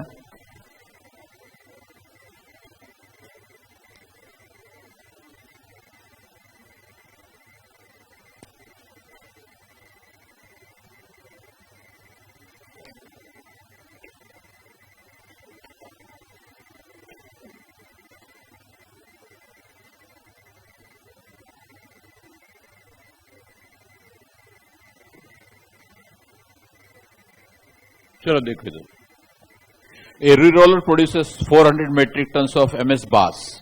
अब एमएस का मतलब है माइल्ड स्टील बार्स, नहीं पता रहा तब भी चलता, लेकिन समझा तो ज्यादा अच्छा, क्योंकि सब्जेक्ट है कास्टिंग, उसकी definition he it is art science and practice. तो प्रैक्टिकल चीज जितनी ज्यादा मालूम रहेंगी उतना अच्छा। तो एमएस का मतलब है माइल्ड स्टील। तो अनेक प्रकार के स्टील रहते हैं, स्टेनलेस स्टील जो घर में बर्तन यूज करते हैं, माइल्ड स्टील ये जो बिल्डिंग बनाते समय बार्स डालते ना, इसमें बिल्डिंग बनाते समय सलाख डालते ना अंदर, सरिया बोलते हैं आप उसको, सरिया या सलाख जो भी बोलेंगे, देखा नहीं कंस्ट्रक्शन के समय, उसको माइल्ड स्टील का रहता है, वो माइल्ड स्टील रहता है। ठीक है, एक रहता है CS cast iron, CI cast iron, जो मैनुअल के ढक्कन वगैरह रहते ना, गोल वाले, गोल चौकोनी मैनुअल, ड्रेनेज के मैनुअल के ढक्कन रहते बड़े बड़े, that is CI cast iron. ऐसे अनेक प्रकार के आयरन्स रहते हैं। ठीक है, तो ये है माइल्ड स्टील बार्स, मतलब एक कंस्ट्रक्शन के लिए जो बार है वो। अब री रोलिंग मिल मतलब क्या होता है? तो बहुत सारी री रोलिंग मिल रहती है आजू बाजू। री रोलिंग मिल यानी क्या रहता है? जो लोहा लोखंड भंगार वाले ले जाते हैं ना अपने से, लोहा लोखंड अपने से भंगार वाले ले जाते हैं। कभी रेलवे का एक्सीडेंट होता है तो स्क्रैप डब्बे निकलते उनके, या कभी रेलवे के रूट जो रहते रेल्स वो खराब हो जाते हैं, वो भंगार में बेच देते हैं।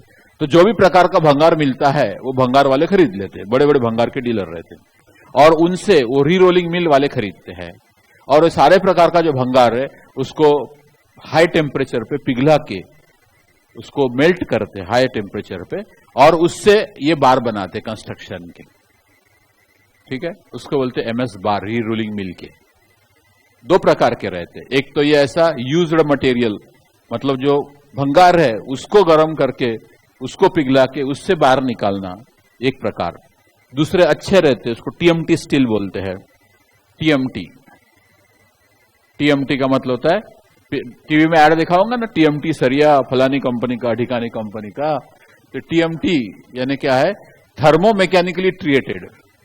तो ये क्या रहते हैं, तो ये डायरेक्ट वर्जिन आयरन लेते हैं। वर्जिन आयरन मतलब जो वहां से बन रहा है, भिलाई स्टील प्लांट से जो बन रहा है स्टील पहली क्वालिटी का, वो लेते हैं। ऐसे चौकोनी चौकोनी इनगॉट्स रहते हैं उसके, वो लेते हैं और उसको मेल्ट करके फिर उससे बनाते हैं। तो जो ओरिजिनल जो है स्टील, उसमें कोई मिक्सिंग वगैरह कुछ नहीं रहता, तो मजबूत रहते हैं। और ये रीरोलिंग वाला, उसमें सब कचरा वचरा मिट्टी विट्टी सब रहता है, तो इतने मजबूत नहीं बनते हैं। तो ठेकेदार लोग बिल्डिंग बनाने के लिए वही यूज करते हैं। गिरेंगी तो अपन अपने आंख पे गिरेंगे, उनको क्या है। लेकिन आपको यदि अच्छी बिल्डिंग बनानी है, मजबूत बिल्डिंग बनानी है, तो यू मस्ट यूज टीएमटी। इसकी कॉस्ट, वो जो भंगार वाले की जो कॉस्ट है रीरोलिंग वाले की कॉस्ट, उससे 1.5 गुना 1.25 गुना रहती है, बट मजबूती भी वैसी रहती है। ठीक है, तो छोड़ो। तो ये क्या कर रहे हैं, भंगार ले रहे हैं, समझ रहे हैं क्या, उसको मेल्ट करके उसके बार्स बना रहे हैं। स्टील जो कंस्ट्रक्शन में काम में आते हैं, एमएस बार्स। आगे, स्पेंडिंग 36 लाख टुवर्ड्स मटेरियल। तो जो भंगार है 36 लाख का लिया, and 6,20,000 towards rolling charges. Rolling charge मतलब उसको मेल्ट करना और उसमें से बार्स निकालना। ठीक है, उसमें एक मशीन से बाहर निकलते जाते, कभी आपने देखा होगा तो। ठीक है, तो स्टैंडर्ड साइज के होल में से वो जो मेल्टेड आयरन है, वो स्टैंडर्ड साइड के होल से थोड़ा बाहर आया कि ठंडा होने से कड़क हो जाता है, फिर उसको चिमटे से पकड़ के ऐसा खींचते हैं, तो ऐसे लाल लाल लाल ऐसे बार्स बाहर निकलते स्टैंडर्ड साइज के। कभी रोलिंग मिल जाके देखो, नागपुर में भी है 1-2। ना वो बोलता है कि 10% of output is found to be defective. उसमें डिफेक्ट क्या आता है कि जो बार्स है वो अपने जो स्टैंडर्ड डायमीटर के होने चाहिए। जैसे ये बार है हमारा, तो ये मान लो कि ये 5 mm डायमीटर का है, तो ये थ्रू आउट 5 mm होना चाहिए। 5 mm का बार ले रहे हैं, 10 mm का बार ले रहे हैं, तो थ्रू आउट उसका डायमीटर 10 mm होना चाहिए। तो ये अच्छा क्वालिटी का हो गया। लेकिन कुछ बार ऐसे है, मान लो ऐसे भी रहते, तो 10 mm का लिया, कहां पे वो 6 mm है, कहां 8 mm है, कहां 2 mm है, ऐसे भी आते। तो इसको सेकंड क्वालिटी बोलते हैं। सेकंड क्वालिटी मतलब डिफेक्टिव। ये वाले अच्छे हैं, ये वाले डिफेक्टिव है। टीएमटी लेंगे तो एक न एक बार बिल्कुल स्टैंडर्ड डायमीटर का आपको मिलेगा, एकदम स्टैंडर्ड स्ट्रेंथ का मिलेगा। लेकिन ये सब लोकल टेक्नोलॉजी रहती है, ये सब गड़बड़ रहते हैं। ठीक है, तो इनमें भी 2 प्रकार के, जो सीधे सीधे स्टैंडर्ड डायमीटर के अलग रखते हैं, और जो छोटे मोटे हो गए, टेढ़े ताड़े हो गए, उसको अलग रखते हैं। इसको डिफेक्टिव बोलते हैं। ये भी चलता है, ठेकेदार लोग ये भी लेते हैं। क्यों? 10% इससे सस्ता है। मतलब ये मान लो 40,000 रुपए टन है, तो 36,000 रुपए टन मिलता है। तो ठेकेदार को तो पैसे बचाने, आपको थोड़ी कुछ समझता। तो समझ रहे? तो इसमें लिखा हुआ है ऐसा, the 10% of the output was found to be defective. यानी 400 मेट्रिक टन डाले तो उसमें से 40% यानी 10% यानी 40 टन जो है वो बेकार है, डिफेक्टिव है। मतलब 36 टन जो है वो अच्छा है। समझ रहे ना? फिर द सेल्स रियलाइजेशन, अच्छा, which had to be sold at 10% less than the price of the good production. तो गुड प्रोडक्शन से जो डिफेक्टिव प्रोडक्शन है वो 10% कम भाव में बेचेंगे। पता है ना मैंने, इसका जो भी भाव फिक्स करेंगे उससे 10% कम भाव में इसको बेचेंगे। नहीं तो कोई लेगा नहीं ना, दोनों का भाव एक रखेंगे तो लेगा नहीं। डिफेक्टिव का भाव सस्ता। तो समझ रहे? ओके। फिर क्या बोलता है, if the sales realisation should give the firm an overall 12.5% of the cost. यानी उसको प्रॉफिट कितना चाहिए? ओवरऑल 12.5% ओवरऑल प्रॉफिट चाहिए, यानी डिफेक्टिव गुड सब मिला के find the selling price per metric ton for both categories of the bars. तो दोनों प्रकार के लिए क्या रेट होना चाहिए पर टन, वो निकालना है। The scrap arising during the rolling process fetch realisation of 60,000। तो जो रियलाइजेशन मतलब वो जो प्रोसेस है, प्रोसेस क्या है, आयरन को मेल्ट करना, मेल्ट करके वो होल में से बार निकालने। अब वो निकालते समय वो एकदम रेड हॉट रहते हैं, रेड हॉट भी नहीं, व्हाइट हॉट रहते हैं, इतने गर्म रहते, व्हाइट हॉट रहते हैं वो, ठीक है। और उसको जब खींचते होल में से तो उसके ऐसे ठिनगियां पड़ती है, ब्लिस्टर्स बोलते हैं उसको, ठीक है। वो ठिनगी जब ठंडी हो जाती, ठीक है, तो उसमें पार्टिकल्स रहते लोहे के, ठंडे होने के बाद लोहे के पार्टिकल नीचे गिरे हुए मिलते, वो झाड़ जुड़ के वो बाहर भेज देते, क्योंकि वो जो पार्टिकल है वो कोई इंडस्ट्री में काम में आते हैं। तो स्मॉल पार्टिकल्स जो है वो कोई इंडस्ट्री में उसका खास यूज होता है। तो पार्टिकल उसने भंगार में बेचे 60,000 के, समझे। तो उसने 36,000 का मटेरियल लाया और उसका जो वेस्टेज निकला, इसके लिए तो वेस्टेज है वो पार्टिकल जो निकलेंगे स्फिंक्टर्स, तो वो उसने 60,000 में बेच दिए। तो इसका मतलब उसको नेट मटेरियल लगा 36 लाख माइनस 60,000। ये मटेरियल कॉस्ट उसकी कम हो गई ना उतनी, कि नहीं हो गई, कम हो गई। फिर आपको प्रॉब्लम करना है, क्या करना है, करना क्या है, सेलिंग प्राइस निकालना है ना। तो टाइटल जो पूछा वो टाइटल। कुछ लोगों को प्रॉब्लम रहता है हाउ टू स्टार्ट, अकाउंट्स में प्रॉब्लम नहीं आता, how to start, opening stock, शुरुआत, परचेसेस, रिटर्न, सेल, यहां पे स्टार्ट कैसे करना वही प्रॉब्लम आता। अरे स्टार्ट कैसे करना, जो पूछा वो स्टेटमेंट, क्या पूछा, find the selling price per ton, बस तो लिखने का statement of selling price per ton, statement of selling price per ton, ये टाइटल हो गया।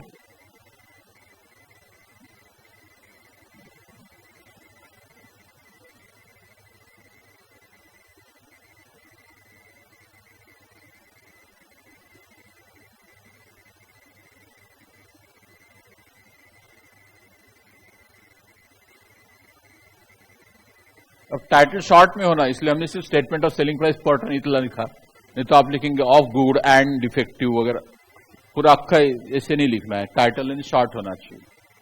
फिर लिखिए A, materials cost, A materials cost कितना है, 36 lakh, less B, less scrap realise,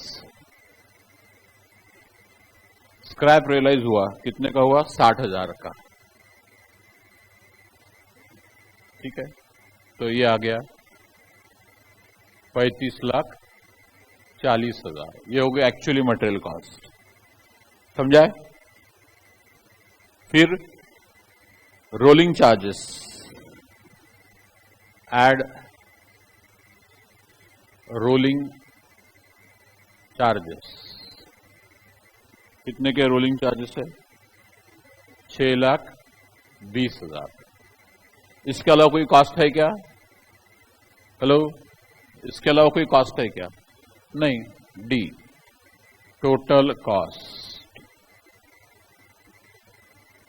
सानपा चक्रा 41,60,000, बराबर है। फिर ये सब रुपीज में है। फिर प्रॉफिट ऐड कर लो, ऐड प्रॉफिट, प्रॉफिट कितना चाहिए, 12.5%, काय के ऊपर, कॉस्ट के ऊपर, ऑन कॉस्ट लिखा है ना उसने, 12.5% on cost, on cost, 41,60,000 into 12.5%, 5,20,000। तो कॉस्ट में प्रॉफिट ऐड करने के बाद क्या आता सर, सेल्स, कॉस्ट में प्रॉफिट ऐड करने के बाद सेल्स, सेल्स 46,80,000, ठीक है। यहां तक समझ गया, 2 लाइन कर दो, ये कॉस्ट हो गई रुपीस। फिर लिखिए टोटल प्रोडक्शन, टोटल प्रोडक्शन कितना है? 400 टन। अब टन और मेट्रिक टन में क्या फर्क होता है? कितने एक मेट्रिक टन यानी कितने टन? जल्दी से बोलो। एक मेट्रिक टन मतलब कितने टन? बोलो। 10 टन। कौन कौन लोग बोल रहे 10 टन? हाथ ऊपर करो। बरोबर है, बोलो। 1 2 3 4 5 और कोई आंसर? 6। एक मेट्रिक टन यानी कितने टन? कुछ लोगों ने 10 बोले, यानी 10 टन का एक मेट्रिक टन। और कुछ 100 बोलो ना, बोलने क्या जाता है, तो प्रॉब्लम है क्या? कितने टन का एक? अरे भैया ये कॉमन सेंस है, मालूम होना चाहिए। 10 होना चाहिए। कितना? 100 होना चाहिए। 100 किसी को लगता है तो बोलो ना, क्या है उसमें? 100 टन है ना एक मेट्रिक टन। आपको क्या लगता? बोलो, क्या लगता है आपको? बोलो। एक मेट्रिक टन यानी कितने टन? कुछ भी नहीं लग रहा। कुछ लग रहा कि नहीं लग रहा? 1 टन। क्या? एक मेट्रिक टन यानी 1 टन। 10 टन। तो ज्यादातर लोगों को 10 टन लग रहा है कि नहीं लग रहा? कितने लोगों को लग रहा है? एक बार हाथ ऊपर करो। 1 टन यानी, बरोबर है, हाथ ऊपर तो करो। 1 टन यानी 10 टन। एक मेट्रिक टन यानी 10 टन। इतने लोगों को लग रहा है। अच्छा, बाकी लोगों को कुछ भी नहीं लग रहा तो वो तो कुछ काम के ही नहीं। 100 कितने लोगों को लग रहा? हाथ ऊपर करो। 100 भी 1 2 लोगों को लग रहा है। लेकिन सॉरी, एक मेट्रिक टन यानी 1 टन। आपका सही है, गलती सही आया तो सही नहीं। ये ध्यान रखना, एक metric ton and ton is same. 1 metric ton and ton is same. Metric is a system. Metric is a system's name. So 1 ton and 1 metric ton is same. याद रहेंगे क्या? Hello, 1 ton and 1 metric ton is same. अभी हमारे exam लोग बड़ी बेकार आदत है, वो एक जगह मेट्रिक टन लिखेंगे, दूसरी जगह भाव उसका टन में देंगे, तो अपन उसको 10 गुना गुणा करेंगे। बोलो 1 टन का भाव 1000 तो मेट्रिक टन का 10,000 हो गया, सत्यानाश। तो क्या रखना है ध्यान? 1 metric ton and 1 ton is same. जैसे 1 किलोग्राम और 1 किलो शक्कर लाए, मतलब 1 किलोग्राम शक्कर लाए, बरोबर है ना? कि नहीं? फर्क है? फर्क है क्या? एक ही बात। चलो, तो यहां पे इसलिए हम लोग जो है ना टन सिर्फ लिखते हैं, मेट्रिक टन नहीं लिखते बहुत बार। तो total production 400 tons, because ton and metric ton is same. नहीं तो 4000 लिखेंगे बप्पा। आपको क्यों लगा? ऐसे ही लगा। क्यों लगा? 10 सेंटीमीटर, 10 मिलीमीटर का 1 सेंटीमीटर, 10 सेंटीमीटर का 1, ऐसा करते करते 10 लगा दिए। तो मेट्रिक का 10th पास, वो मैट्रिक है, वो मेट्रिक नहीं है। भारी भारी, बढ़िया बढ़िया। फिर 10वीं को मैट्रिक बोला तो ग्रेजुएशन को किलो बोलना पड़ेगा, ठीक है, और सीए को टन बोलना पड़ेगा। चलो, 400 टन। Therefore, defective production कितना होगा? 40 टन। एंड गुड प्रोडक्शन कितना बचा हुआ? कितना बचा? 360 टन। इतना समझे सबको? क्लियर है पूरा? अब हमें निकालना क्या है? अब हमें ये निकालना है कि इसका भाव पर टन क्या रहेगा और इसका भाव पर टन क्या रहेगा। कंडीशन ये है कि जो डिफेक्टिव है वो 10% कम भाव में बेचेंगे। कंडीशन क्या है? जो डिफेक्टिव है वो अच्छे वाले से 10% सस्ते में बेचेंगे। तो अच्छे वाले का भाव मान लो X, लिखिए, let selling price per ton for good production equal to ₹X per ton. मालूम नहीं ना? तो जब मालूम नहीं तो X लेने का, ठीक है। तो अच्छे वाले का रेट हमने लगा दिया X, तो डिफेक्टिव का रेट क्या होगा? 10% कम, यानी कितना? 0.9X। 10% कम कर दो तो 0.9 आएगा ना, कि नहीं? वो नहीं मालूम। 0.9X तो लिखे, therefore selling price per ton for defective production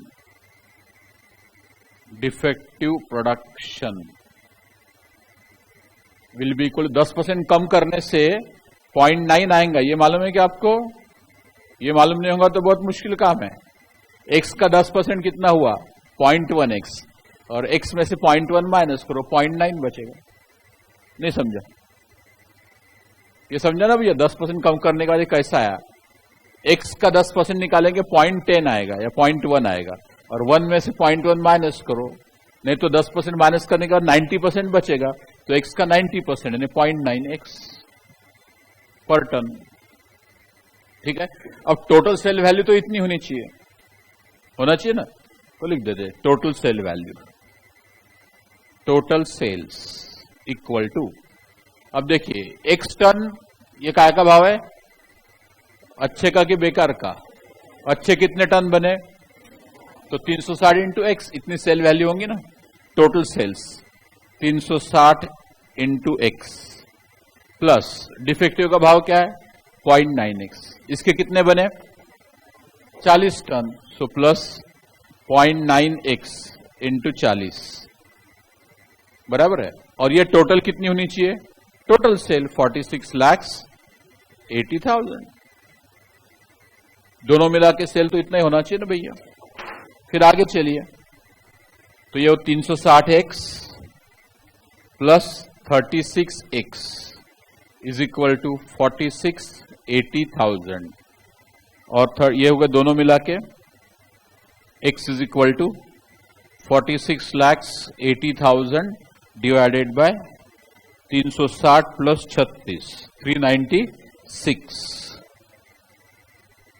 ठीक है, तो 46,80,000 बराबर है 46,80,000 डिवाइडेड बाय 396 बराबर, रेट आ गया आपका रुपीज 11,818 रुपए 18 पैसे per ton.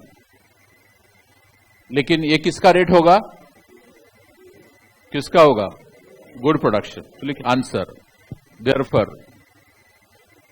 Therefore selling price per ton, नीचे लिखिए therefore selling price per ton for good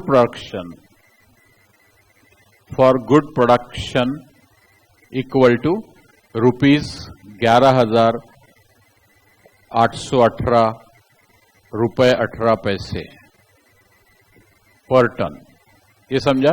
and selling price per ton for defective production, इससे 10% कम, 10% कम यानी क्या करेंगे? माइनस 10%, तो ये आता है 10,636.36 रुपीज पर टन। ये समझा ना? 10% कम करो, नहीं तो ऐसा करो 0.9x बोला ना अपन ने, तो इसको 0.9 से गुना करो, ये रेट को 0.9 से गुना करो तो ये आ जाएगा। हेलो, समझ रहे क्या? ये दूसरा आंसर हो गया, यानी हम अच्छा वाला जो है आइटम वो बेचेंगे 11,811 रुपए पर टन, 11,818 रुपए पर टन, और जो डिफेक्टिव है उसको बचेंगे 10,636 रुपए पर टन, 1,000 रुपए करीब करीब 1,100 रुपए कम। समझाए? आगे आपका आंसर आया क्या? किसी का जिन्होंने किया एग्जैक्ट है तो ये आना चाहिए, इसमें कोई डाउट है तो पूछो अभी। Very important question from exam point. हाँ बोलो। हाँ हाँ,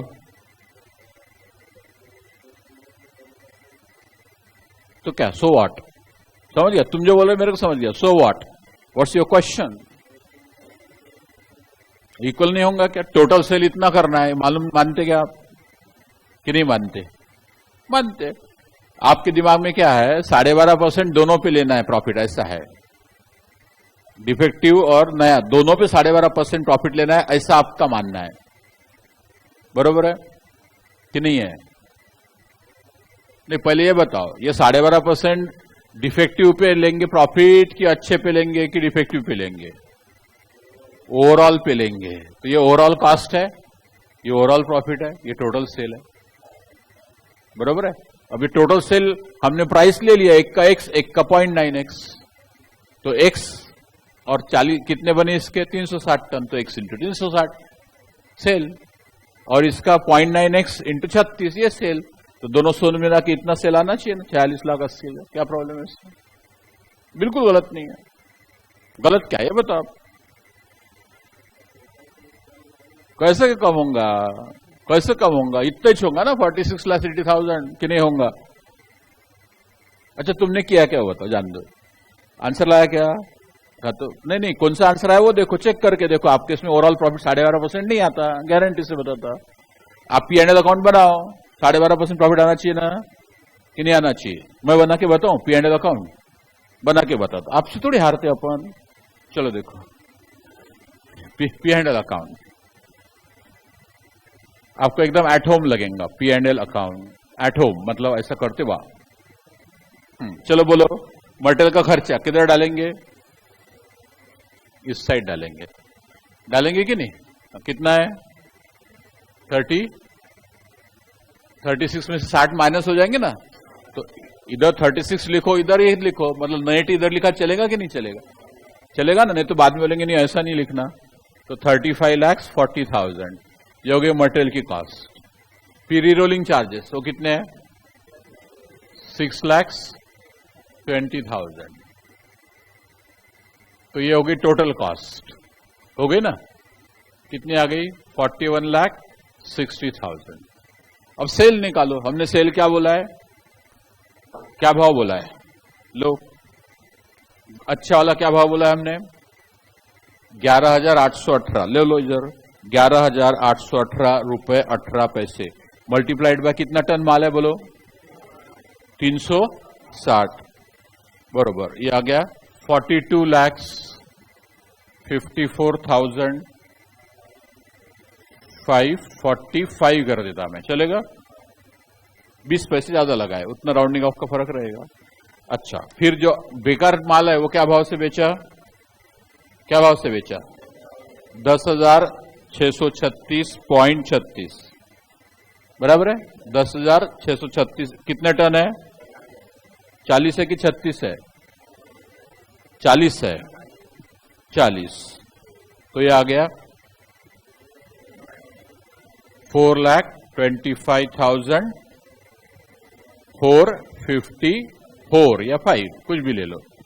60 पैसे उतना फर्क क्यों पड़ रहा? यहां आगे तक लेना चाहिए 10-12 डिजिट तक, नहीं तो बोलेंगे वो 40 पैसे से गलत आया। ठीक है, हाँ टोटल कर लो इसकी। 46,80,000 कंप्लीट। अब प्रॉफिट निकालो। प्रॉफिट इसमें से माइनस करेंगे तो प्रॉफिट आएगा ना, कि नहीं आएगा? प्रॉफिट निकालो। 46,80,000 माइनस 41,60,000, प्रॉफिट आया 5,20,000। अब क्या है प्रॉफिट? कास्ट का। ये कास्ट तो इतनी आई ना भैया, कि नहीं आई? टोटल कास्ट में 12.5% चाहिए ओवरऑल प्रॉफिट। क्या ये इसका 12.5% है कि नहीं है? देख लो आप, देखो 5,20,000 डिवाइडेड बाय 41,60,000% बरोबर आया। तो आपको तकलीफ क्या है ये तो बताओ। जैसा प्रॉब्लम वाले ने बोला वैसा आ रहा है बिल्कुल। What's wrong? क्या रख लेते हैं बताओ। अब आपको लगता है तो आपने जो आंसर निकाला वो डाल के देखो, 12.5% प्रॉफिट नहीं आता, गारंटी से बोलता हूं मैं। निकाल के देखो जैसे मैंने किया वैसा, इसलिए सही है, इसमें कुछ भी गलत नहीं है। ओवरऑल बोला है ना उसने। आपके दिमाग में क्या चल रहा कि दोनों की अलग अलग कॉस्ट निकाले, दोनों की अलग अलग कॉस्ट निकाले और दोनों में 12.5 ऐड करे। दोनों की कॉस्ट अलग अलग निकलेंगी नहीं ना, एक जैसी निकलेंगी ना भैया, क्योंकि डिफेक्टिव जानबूझ के बनाया क्या? नहीं, तो दोनों की कॉस्ट तो सेम आएंगी, क्योंकि वो डिफेक्टिव बना इसलिए उसका रेट कम, दूसरा अच्छा बना इसलिए उसका रेट ज्यादा। कॉस्ट तो दोनों की सेम आएगी कि नहीं आएंगी? फिर अरे देखो ये 2 पेन हमने बनाए, अब ये 2 पेन बनाने में 100 रुपए खर्च आया। 2 पेन बनाए, 100 रुपए खर्च आया। ये थोड़ा डिफेक्टिव निकला, ये थोड़ा ये अच्छा निकला, तो फिर इसके ऊपर कम कॉस्ट कैसे लगाएंगे हम? सेलिंग प्राइस भले ही कम करो, कॉस्ट तो सेम आएंगे ना, कि नहीं? जानबूझ के बनाए कि हमने अच्छे बेकार नहीं, तो हमने तो एक जैसे बनाने, हम तो ज्यादा से ज्यादा अच्छे बनाने की कोशिश करेंगे। लेकिन कॉस्ट तो सेम कि नहीं। बस कपड़े दुकान है आपके यहाँ पे, ठीक है, एक थान आता है मान लो 40 मीटर का, ठीक है। अब वो थान में अंदर में कहीं तो भी एक ऐसा खोचा लगा उसको, तो पहले आपने लाया मान लो 1000 रुपये मीटर, आप बेच रहे 1100 रुपये मीटर, ठीक है। अब जो बीच में खोचा वाला पार्ट आ गया, खोचा नहीं समझते ना, थोड़ा सा फट गया ऐसा, बीच में खोचे वाला पार्ट आ गया, वो आपने क्या भाव लिया, वही भाव से लिया जो बाकी लिया। जानबूझ के खोचा मारा गया नहीं, लेकिन बेचेंगे तो कोई लेगा 1100 रुपये मीटर नहीं, वो बोलेगा नहीं ये तो फटा है, ये तो होना ही नहीं मेरे को, लेंगा भी कोई तो बोलेगा आधे भाव में दे दो, बोलेगा कि नहीं। बस सिंपल लॉजिक, प्रैक्टिकल चीज है बिल्कुल। बोलो और बोलो डाउट।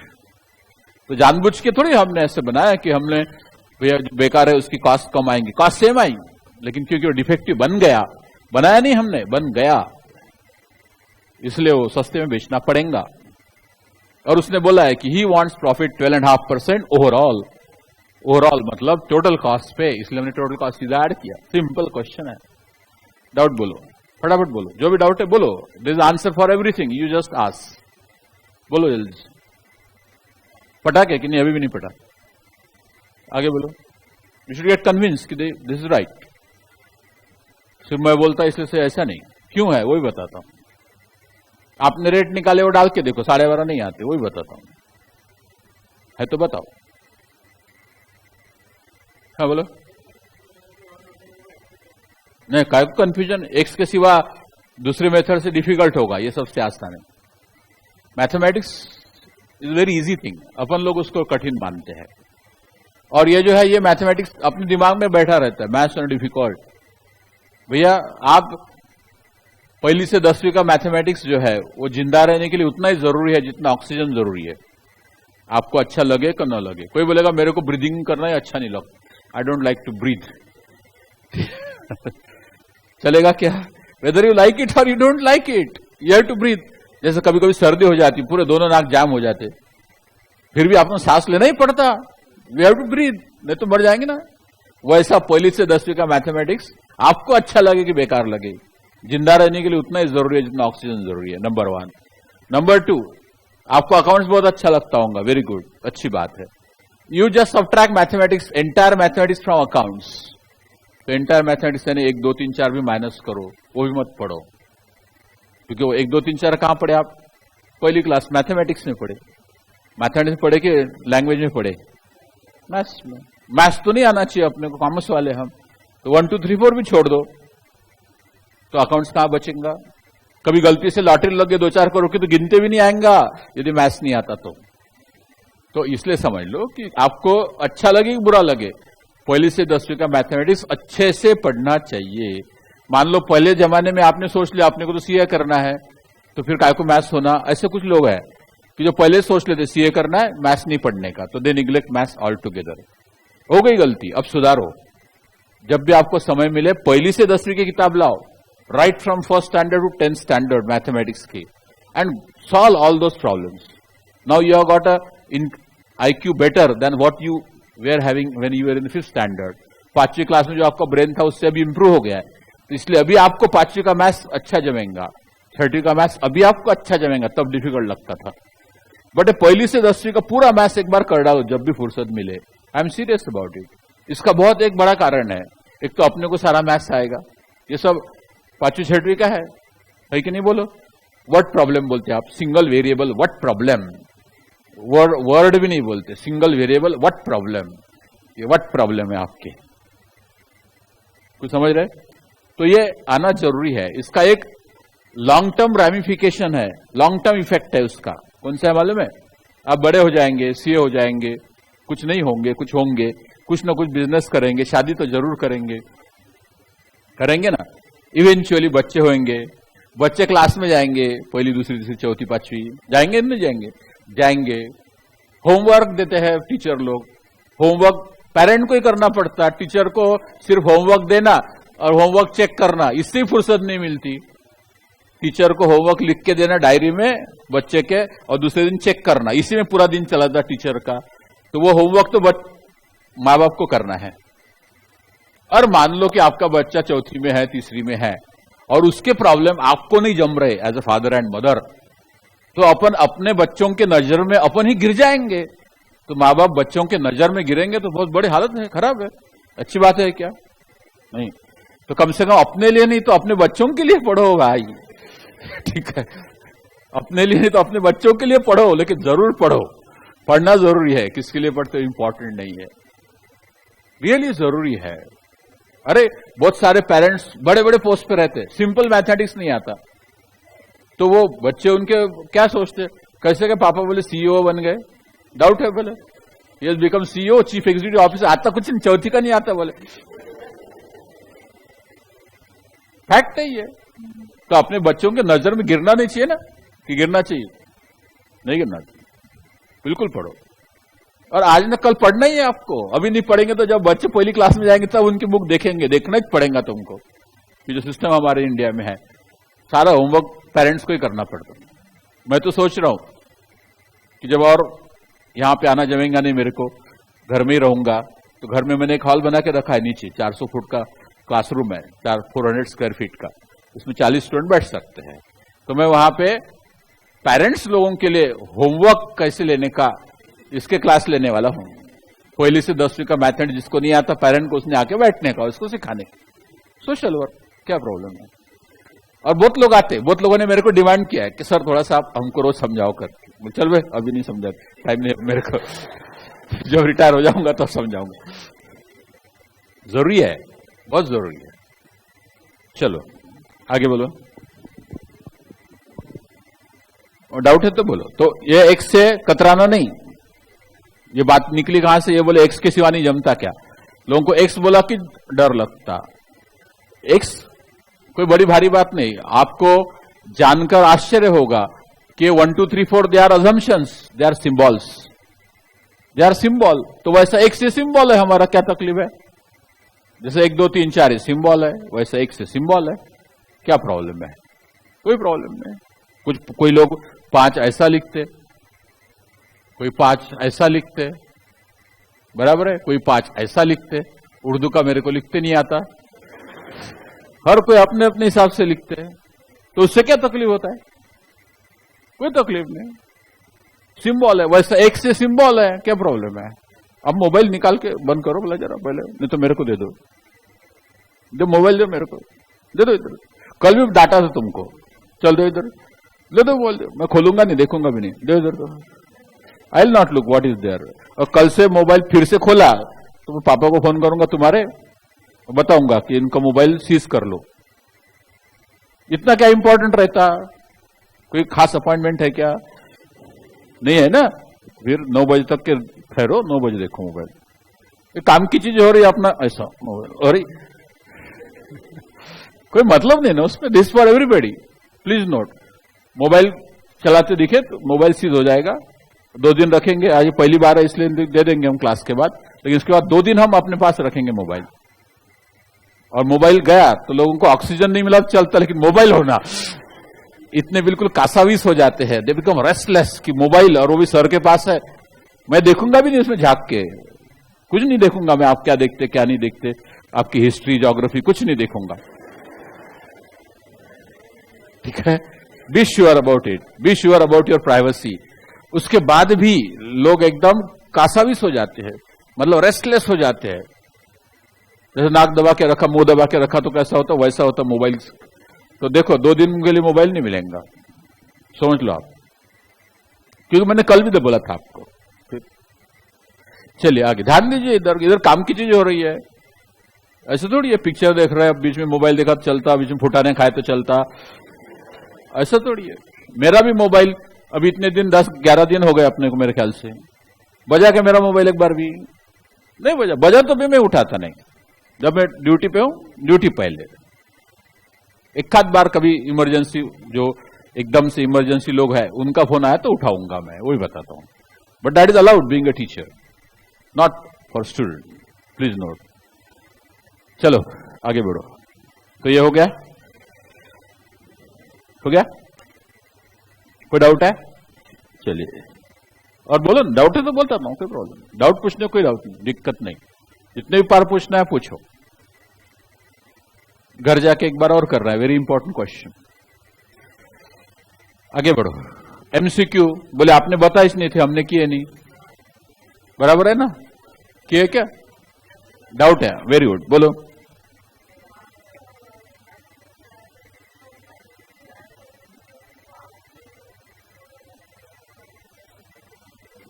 मेरे एक मिनट, थोड़ा धीरे धीरे बोल ताकि मेरे को समझेंगे। हमने 60,000 माइनस किए, इतना मेरे को समझा। आगे बोलो।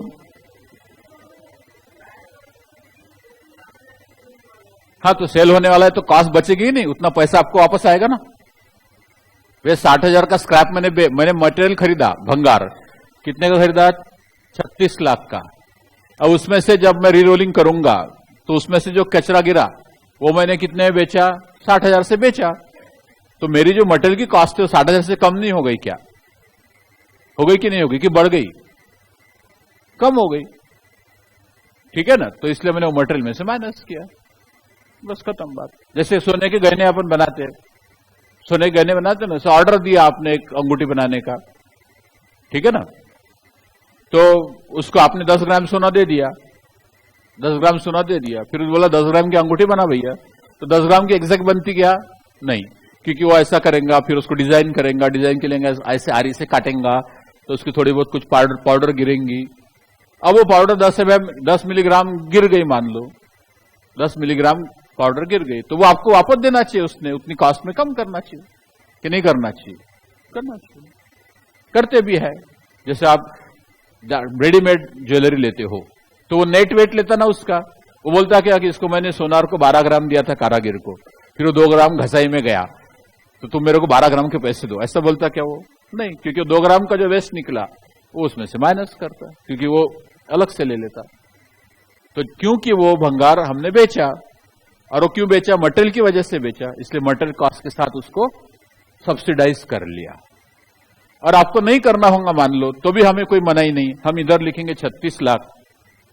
डेबिट क्रेडिट समझता ना, कॉमर्स वाले ना आप? 12वीं कॉमर्स है कि साइंस है? कॉमर्स। तो हम 36 लाख इधर लिखेंगे, ठीक है?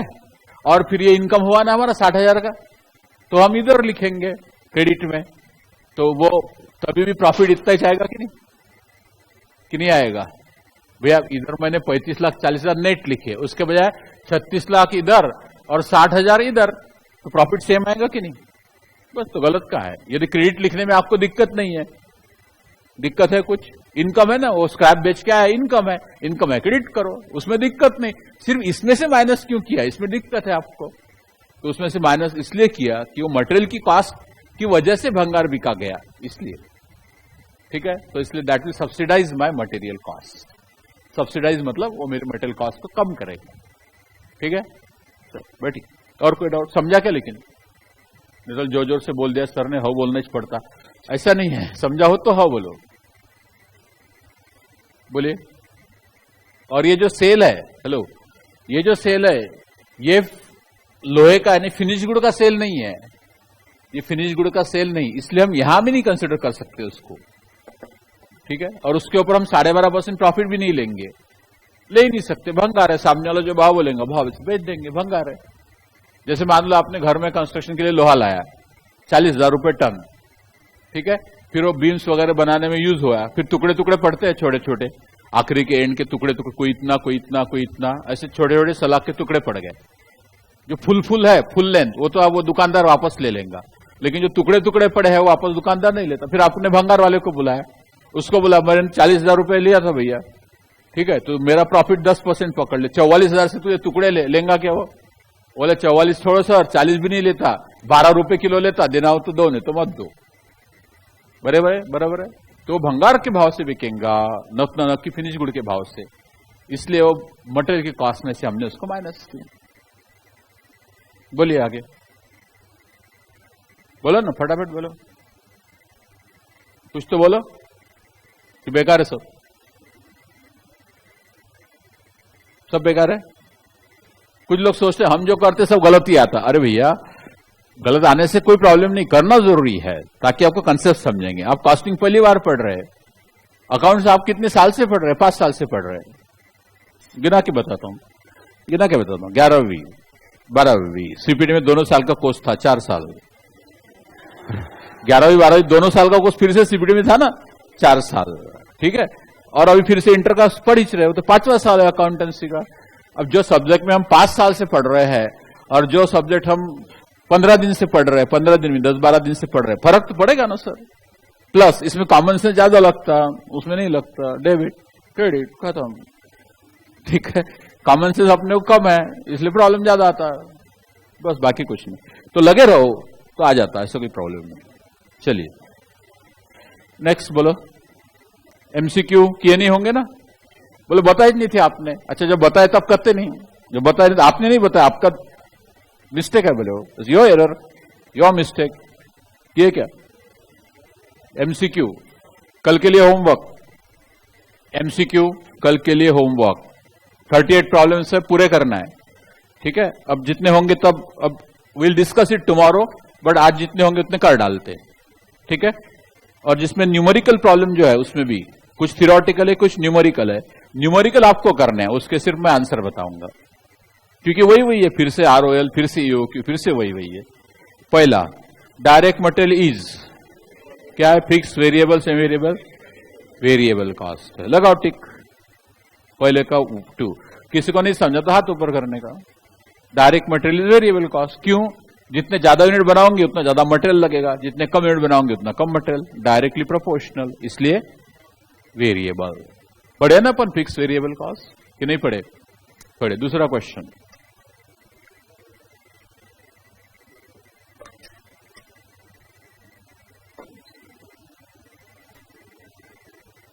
दूसरा क्वेश्चन क्या है?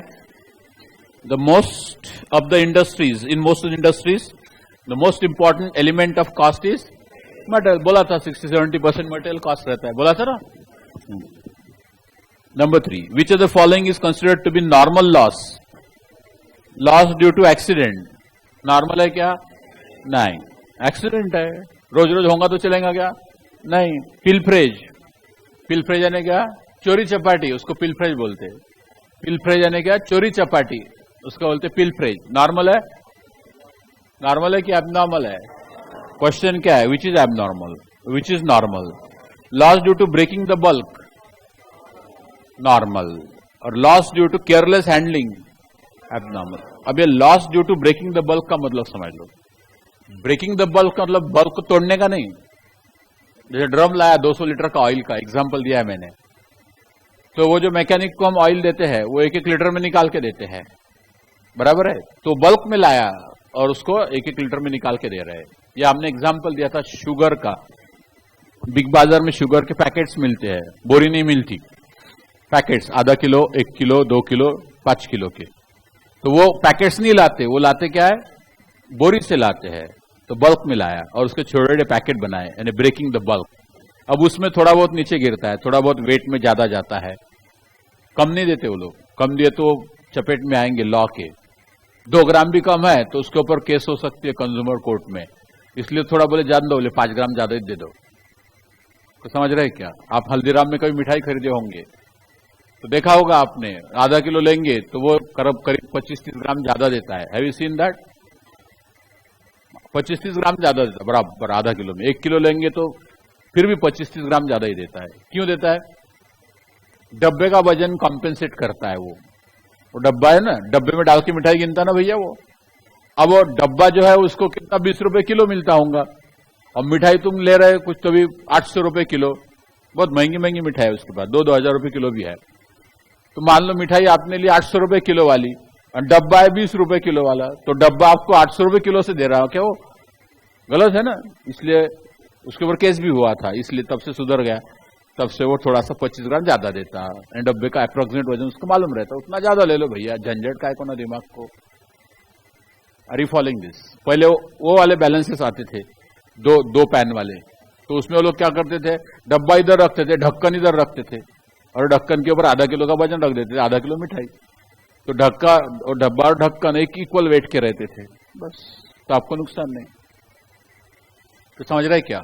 तो जब हम ऐसे चिल्लर में करते हैं तो उसमें नुकसान होता है। हल्दीराम की दुकान में जाइए, मिठाइयां लगी रहती है। कुछ लोग आते हैं कि ये थोड़ा टेस्ट बताओ, वो थोड़ा टेस्ट बताओ, वो थोड़ा टेस्ट बताओ। अब तो थोड़ा थोड़ा थोड़ा देता है, पेड़ा लिया तो आधा देता ही छे वो, लड्डू लिया तो तसा तो देता ही है, वो देता है कि नहीं देता है? ऐसा बोलता है कि नहीं टेस्ट नहीं देंगे, ऐसा बोलता क्या? नहीं बोलता है क्या? नहीं। अब तुम 10-12 मिठाइयां थोड़ी थोड़ी खा लेते, फिर एक आधी लेते कि नहीं? अब ऐसे बहुत सारे कस्टमर दिन भर आते, तो यदि उसको फैक्ट्री से 100 किलो मिठाई आई तो बिल बनाएंगा तो पूरे मिठाई खत्म होने के बाद भी 100 किलो की बिल नहीं बनेंगे, 95 की बनेंगे। 4-5 किलो मिठाई से खिलाने में चल जाएगा। और ये हमारे नागपुर में अलाउड है। पुणे जाएंगे, पुणे के लोग बहुत बेकार है, लेना हो तो लोग बोलते टेस्ट नहीं मिलती। पुणे के लोग बहुत बेकार है, वो टेस्ट नहीं। 50 साल से दुकान है बोले हमारा टेस्ट का है को परफेक्ट है हमारा, कुछ सब टेस्ट लेना ही चाहूंगा तो पहले 50 ग्राम खरीदो, खाओ, बाद में लो, खरीद के खाओ बोले, फोकट में नहीं देंगे। पुणे वाले हैं, बहुत बेकार लोग हैं। सिंपल सी बात रहती भैया, तुम्हारा 5 किलो ज्यादा जा रहा है ना, तो 5% रेट बढ़ा दो ना। कौन पूछता तुमने रेट कैसा निकाला? 5% रेट बढ़ा दो, खान दो ना 5%, क्या प्रॉब्लम है इसमें? वो पुणे वालों को अक्कल नहीं है, बेकार लोग, बहुत बेकार। अब नागपुर के लोग तो वहां जमता ही नहीं, अपने बिल्कुल नहीं जमता। आप अपन जैसे गोकुल वृंदावन, ठीक है, तो इडली सांबार लिया, वड़ा सांबार लिया, जो भी लिया, तो वो आके सांबार डालता है, चटनी डालता है ना? हाँ, पुणे में जाओगे ना, पुणे में जाओगे तो वो चूसी कटोरी में सांबार देगा, चूसी कटोरी में चटनी देगा। और तुम्हारा सांबार खत्म हो गया और उसको वेटर को, वेटर इधर आओ सांबार दो, तो उधर देखता कोने में है, तो कोने में लिखा रहता सांबार के पैसे एक्स्ट्रा पड़ेंगे। ऐसे अजीब लोग हैं, अजीब लोग हैं, बिल्कुल बहुत ही अजीब लोग। मैं तो एक बार वो चितले के यहाँ गया था, चितले करके बहुत फेमस है वहां पे। हमारे घर में बोले कि वो पुणे जा रहे हैं तो वहां से भाकरवड़ी लेके आना, बोले ठीक है। जुलाई अगस्त का महीना था, बारिश थी, कीचड़ विचड़ था रास्ते में। गए उसके दुकान में घुसे, कीचड़ था रास्ते में, तो जूते को कीचड़ लगना ही है। दुकान में घुसे, फिर उसको भाकरवड़ी बोला, 2 किलो भाकरवड़ी 2 अलग अलग डब्बे में दे। तो मेरे क्या बोलता है, डब्बे के पैसे पड़ेंगे, क्योंकि वो पॉलिथीन में बांध के देते, प्लास्टिक में बांध के देते। मतलब गाँव ले जाना है, मेरे को डब्बे में देगा। तो बोलता है डब्बे के पैसे बढ़ेंगे। तो मैंने बोला उसको, भैया मैं जब चित्रे के दुकान में एंट्री किया तब मुझे मालूम था कि मेरे जूते को जो कीचड़ लगा है वो तुम्हारे पाइपों को पोछूंगा, उसके भी पैसे देने पड़ेंगे धुलाई के, मुझे मालूम है, ये समझ के आया हूं, तेरे को जितने पैसे लेने ले। भाई बोलता वैसा पैक करके दे। सारे लोग लाइन में हंसने लगे थे, है करके। उसको कोई फर्क नहीं पड़ा, पुणे वाले है। मेरा भांजा भी मेरे साथ था जो पुणे में काम करता है। बोला कि मामा आप पुणे में रहने के बाद पुणे में रहने का मत सोचो, बोले ठीक है, क्योंकि अपने को आदत नहीं, ऐसे ह्यूमिलिएशन की आदत नहीं है ना। अभी वो जो जैसे कुछ मुहूर्त रहते हैं ना, गुरु पुष्यामृत और कुछ धनत्रयोदशी, खास मुहूर्त में लोग गोल्ड कॉइन लेते हैं, सिल्वर कॉइन लेते हैं। तो जो गोल्ड कॉइन सिल्वर कॉइन लेने वाले लोग रहते हैं 10 ग्राम 1 ग्राम वाले, उनको वहां के ज्वेलर है लाइन में खड़े करते दुकान के बाहर, ऐसे लाइन लगाओ बोले, लाइन से आओ एक, धनतेरस के दिन वगैरह ऐसे लाइन में। हमारे नागपुर के ज्वेलर देखो, धनतेरस के दिन पेंडाल लगाते हैं और मस्त बढ़िया नाश्ता रखते हैं वहां पे, 8-10 प्रकार के नाश्ते रखते हैं, अच्छे क्वालिटी के। और घर में मैसेज आता, आइए नाश्ता है खाने के लिए, आइए और खाइए वाइए, लेना हो तो लो, नहीं तो मत लो। ये हमारे नागपुर का कल्चर है। पुणे वाले लोग एकदम भंकस रहते, ठीक है। मैं पुणे में रहा हूँ, I did my graduation from Pune, Fergusson college Pune में बीएससी किया हूँ, 4 साल पढ़ा हूँ, पूरा मालूम है। और बहुत ही बेकार लोग हैं, मैंने एटलीस्ट अपनी जो नागपुर वाले लोग हैं उनको तो जमता ही नहीं वहां पे, बहुत ही बेकार लोग हैं वो। और खासतौर पे शिवाजी पेट, सदाशिव पेट वाले जो बम्बन रहेंगे, सदाशिव पेट के ओरिजिनल रहने वाले, उनके यहाँ मान लो कोई शादी है, जाओ शादी को, तो वो ऐसे लाइन में बैठते ना खाना खाने के लिए, तो वो बस वो पहले तो 2-2 पूरी परोसेंगे, वो 2-2 पूरी। फिर हो गया कि वो मसाले भात परोसेंगे एक बार, और मसाले भात के ऊपर घी डालते, तो घी लेने ऐसा सीधा चमचा रहता ना, वो डब्बी में यानी वो बर्तन में ऐसे डुबाते, ऐसा करके 2-2 बूंद छिड़कते, ऐसा घी के 2-2 बूंद छिड़कते ऐसे पागल लोग हैं मालूम है, ठीक है। और एक बार 2 पूरी देगा, एक बार वो मसाले भात देगा, एक बार सादा सफेद वाला चावल देगा, फिनिश। जलेबी देगा नहीं तो बूंदी का लड्डू एक बार देगा और नेक्स्ट टाइम आएगा तो होना क्या पूछेगा और देगा ही नहीं और इतने जोर से फास्ट जाएगा होना क्या फिर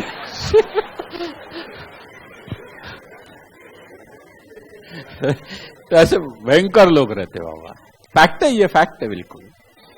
हाँ, जो यहां से जाके वहां बसे हैं ऐसे कुछ लोग हैं, वो अच्छा करते, खान पान मेहमान नवाजी अच्छी करते, लेकिन जो ओरिजिनल पुना के लोग हैं, अरे बाप रे, उनसे तो दूर ही रहना भैया। ठीक है, चलो उनके यहाँ जाओ तुम 12-1 बजे, 12-1 बजे समझो गए आप, तो पूछेंगे आपको, आप तो खाना खा के आए होंगे, बोले आए होंगे मतलब। ठीक है, और दूसरी पार्टी जहां वहां बोर्ड लगे रहते, सारे इंस्ट्रक्शन, जहां वहां इंस्ट्रक्शन, क्या बेल दबाते ना, कॉल बेल रहती, वहां लगा रहेगा। एक बार बेल दबाने का, एक बार दबाने के बाद, यदि मराठी में रहता, आपको मराठी कुछ लोगों को नहीं समझता इसलिए हिंदी में बता रहा हूं, एक बार बेल दबाने के बाद दरवाजा नहीं खोला तो वापस जाने का, बार बार बेल दबाने का नहीं, इलेक्ट्रिक का बिल हमको देना पड़ता।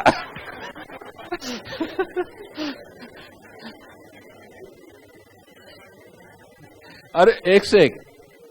फिर उसके ऊपर कुछ जोक्स भी आते रहते, उसके ऊपर कुछ जोक्स भी आते रहते व्हाट्सएप पे। एक तो सबसे आज तक का मैंने जो पूना वालों के ऊपर जोक्स आया था वो आपको बताता हूं। वो आया था कि बोले एक टॉयलेट में गया, वो पब्लिक टॉयलेट रहते ना, पब्लिक टॉयलेट में गया, किसी के घर में का, पब्लिक नहीं, घर में का टॉयलेट, किसी घर का टॉयलेट, ठीक है, लैट्रिन में गया वो आदमी। तो जब उसने निकलते समय देखा तो वो टॉयलेट के दरवाजे पे पाटी थी कि वो जो कड़ी रहती ना, कड़ी मालूम है ना, लॉक करने के लिए कड़ी बोलते हैं अपन, क्या बोलते हैं आप उसको, कुंडी। वहां लिखा था कि कुंडी का इस्तेमाल केवल राइट हैंड से ही करे, लेफ्ट हैंड से न करे। समझे क्या? कि नहीं समझे? समझे क्या? नहीं? चलो आगे बढ़ो, जोक्स अपार्ट, बट वास्तविकता है उसमें। आगे बढ़े, कहां तक आए थे हम?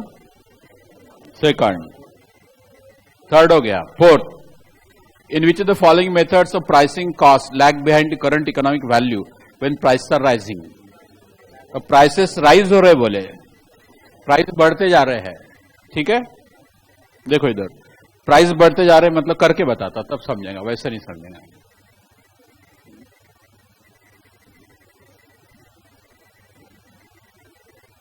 देखो इधर, हेलो, सपोज 1 तारीख को आपने परचेस किया 10 यूनिट, ध्यान दीजिए, एट द रेट ऑफ 5, फिर 2 तारीख को परचेस किया 20 unit at the rate of 6, rising prices है इसलिए, फिर 4 तारीख को आपने 30 यूनिट खरीदे एट द रेट ऑफ मान लो 8, तो ये राइजिंग प्राइसेस है, डे बाय डे प्राइस बढ़ रहे हैं ना।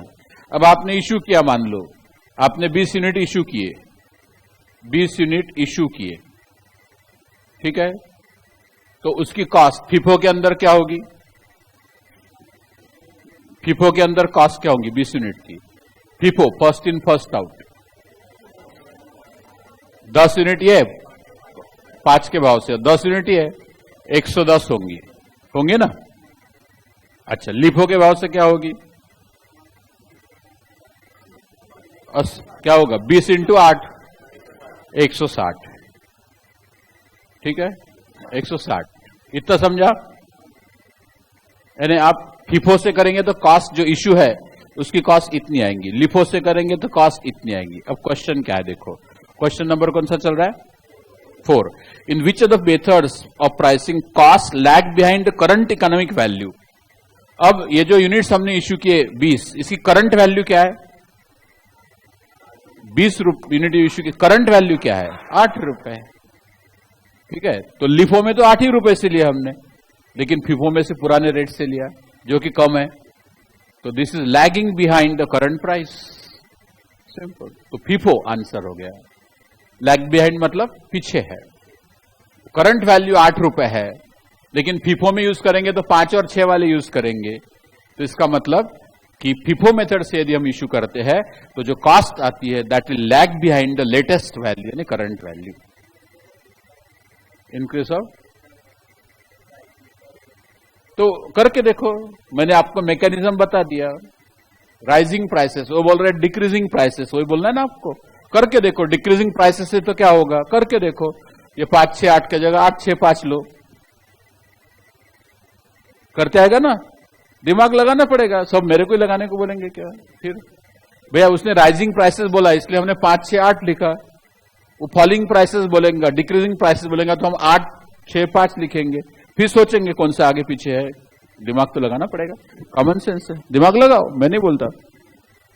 क्योंकि ये याद करने से थोड़ी होगा, याद करने से एग्जाम तक याद नहीं रहेगा। वहां पे अपने को ऐसे एग्जाम्पल लेके करके देखना होगा। आगे fifth problem, in which of the following method issue of material price at predetermined rate. तो वो स्टैंडर्ड कॉस्ट रहता है। एक मेथड है स्टैंडर्ड कॉस्ट, एक मेथड है स्टैंडर्ड कॉस्ट यानी predetermined cost. Scientifically predetermined cost is called standard cost. Actual material हम कुछ भी भाव खरीदे, स्टोर्स में एंट्री स्टैंडर्ड रेट से करते हैं। जैसे हमने मान लिया कि इस बार हमको मटेरियल 5 रुपए किलो मिलने वाला है, तो वास्तव में जब खरीदते हैं तो कभी 6 मिलेगा, कभी 4 मिलेगा, हम 5 ही लिखेंगे स्टोर्स में। Are you following? फिर डिफरेंस का क्या करेंगे तो वो हम बाद में पढ़ेंगे, वैरिएंस एनालिसिस में। डिफरेंस को वैरिएंस करके अकाउंटिंग करते हैं, वो बाद में। बट ये इतना ध्यान रखना, in standard costing the stores ledger is maintained eight predetermined rate. ठीक है, तो है इसमें स्टैंडर्ड प्राइस है। दूसरा नंबर का टिक करो। आज इतना ही, मेरे को थोड़ा जल्दी जाना है इसलिए आज आपके डिफिकल्टीज मैं नहीं लूंगा। ठीक है, थोड़ा सा आज हमारे ग्रैंडसन के स्कूल में ग्रैंड पेरेंट्स डे है तो इसलिए बुलाया है, तो I have to go in time, तो इसलिए आज के दिन डिफिकल्टीज नहीं होंगी।